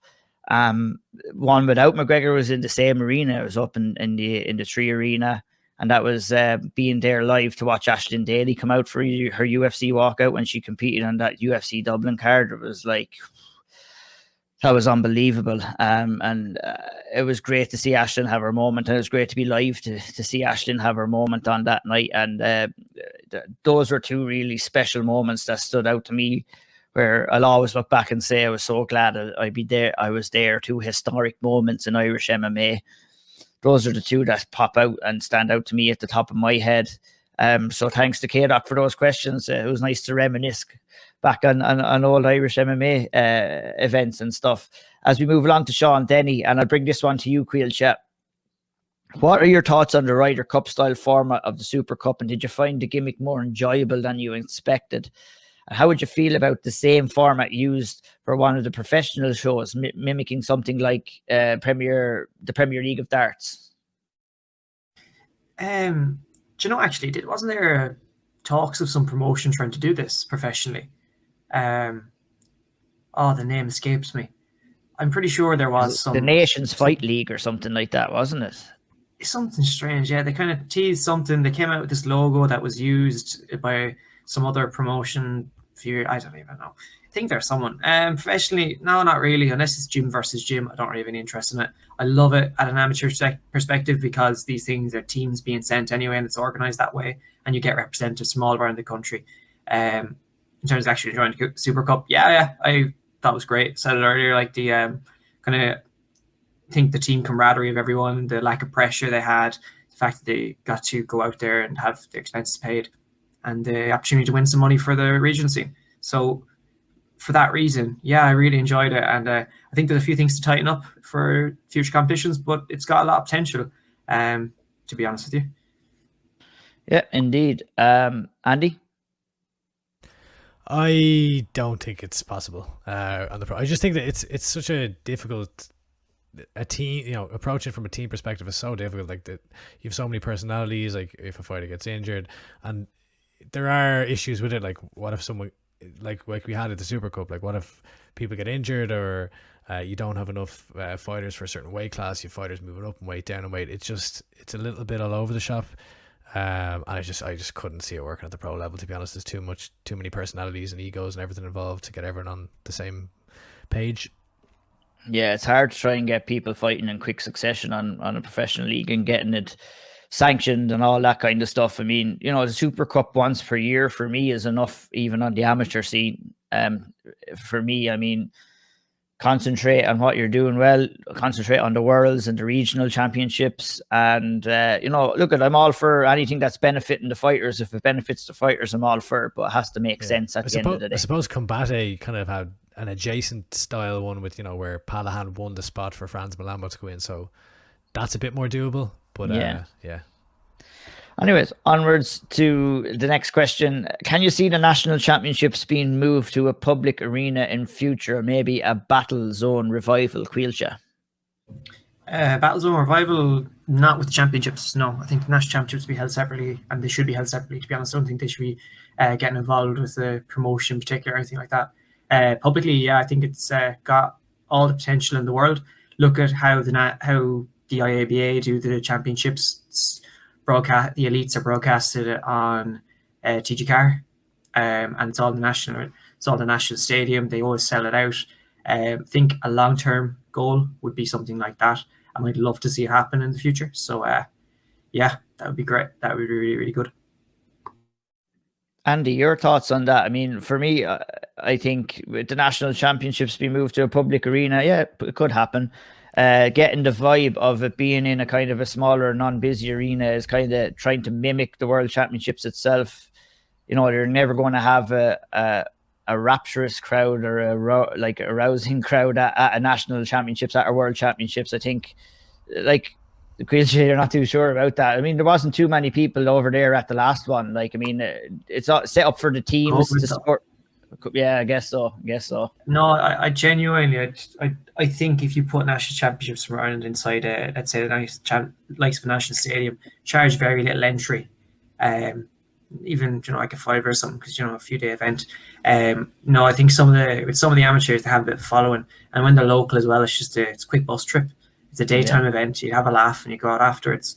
No, I actually could see it drawing a fair crowd. Certain locations for the World Championships, I could see drawing a massive crowd too. Abu Dhabi probably would have, I think, Yeah, so you reckon that they'll steer away from maybe holding it at SBG headquarters as it gets bigger and progresses? Maybe even the next one might be in it. Would the next one, could you see being in an arena in Ireland? Not really. No, I personally, if I was to give me one, I can only speak for what I think. I think they're about 3 to 5 years away. You're looking at a long-term plan, because there's lots of I look at the amateur boxing side of things and how they do it, because it does work. That format, and they obviously have a TV deal. So when you're doing it that way, I think there needs to be a lot more structure. You need a bit of experience in how the tournament is run, and yeah, there's a variety of factors, and it's just a learning process before they finally get to that level where they can do something like that. But it's very much possible. I think there's a huge amount of potential for them to do something massive with the national championships. 100%. Speaking of another event that could move to a different venue and has moved to a different venue is Cage Legacy, Andy. And Sean asked, Cage Legacy have moved a venue due to demand. Can you ever see them doing a bigger venue closer to the centre of Dublin, such as the Helix or somewhere like that? I mean, I think that they could potentially do a bigger venue. I think they'll need probably more pro fights to get that going, really. But yeah, like, I mean, I want to see Cage Legacy grow. I think that, like, when you kind of speak to Declan Kennan and Darren Sonic and people like that, they kind of want to grow this thing, right? So they already are a bit closer to Dublin, and it's not St. Mark's anymore. Where is it moved to now? Or is it St. Mark's now? In Tala. Anyway, do a venue up in Tala. So, like, that's a lot closer than the Pillow Hotel in Meath. What I'd love to see from my own selfish perspective, I never got to see a show in the National Basketball Arena. I grew up playing basketball in that arena day in, day out, and it would be very special to me to go to an event there. So that would be something I'd love to see. Throw it back to the old days of Irish MMA and get a show in there. Yeah, I would have to agree with that too. I was lucky enough to catch the Cage Contenders back there in the day, and it's a nice venue, and that, you know, they have Sean O'Bannon fighting on it. Like, exactly, I think she would fucking sell out. She would sell out the National Basketball Arena. I think, you know what I mean. Obviously, the demand is there, so maybe her headlining the card and put another couple of pro fights underneath it, and you might. I scored 4 3-pointers in my match last night, so you know, in between the fights, I can do a few layups, shoot a few trees. Fucking Andy Curry over there. Yeah, exactly. Yeah, he'll be on for the Warriors next, so he will. He'll be shooting those hoops. Ireland's own Jackie Moon. And that rounds us up for episode 5 of the Auld Triangle. It's been another great show. Thanks for Chris Fields for joining us. Thanks, Andy and Caoilte, for your thoughts and your opinions. We'll be back in just a couple of weeks. Thanks very much to myself. Thank you. Thank you. Hey, thank you, Ian. Thanks, guys. If you liked what you heard, hit the like button, hit the subscribe button, give us a rating on Spotify, share the podcast with your friends. Fucking share it, lads. Come on. We need more shares. Let's go. Let's get the good word out there. We love doing this podcast. We love hearing feedback.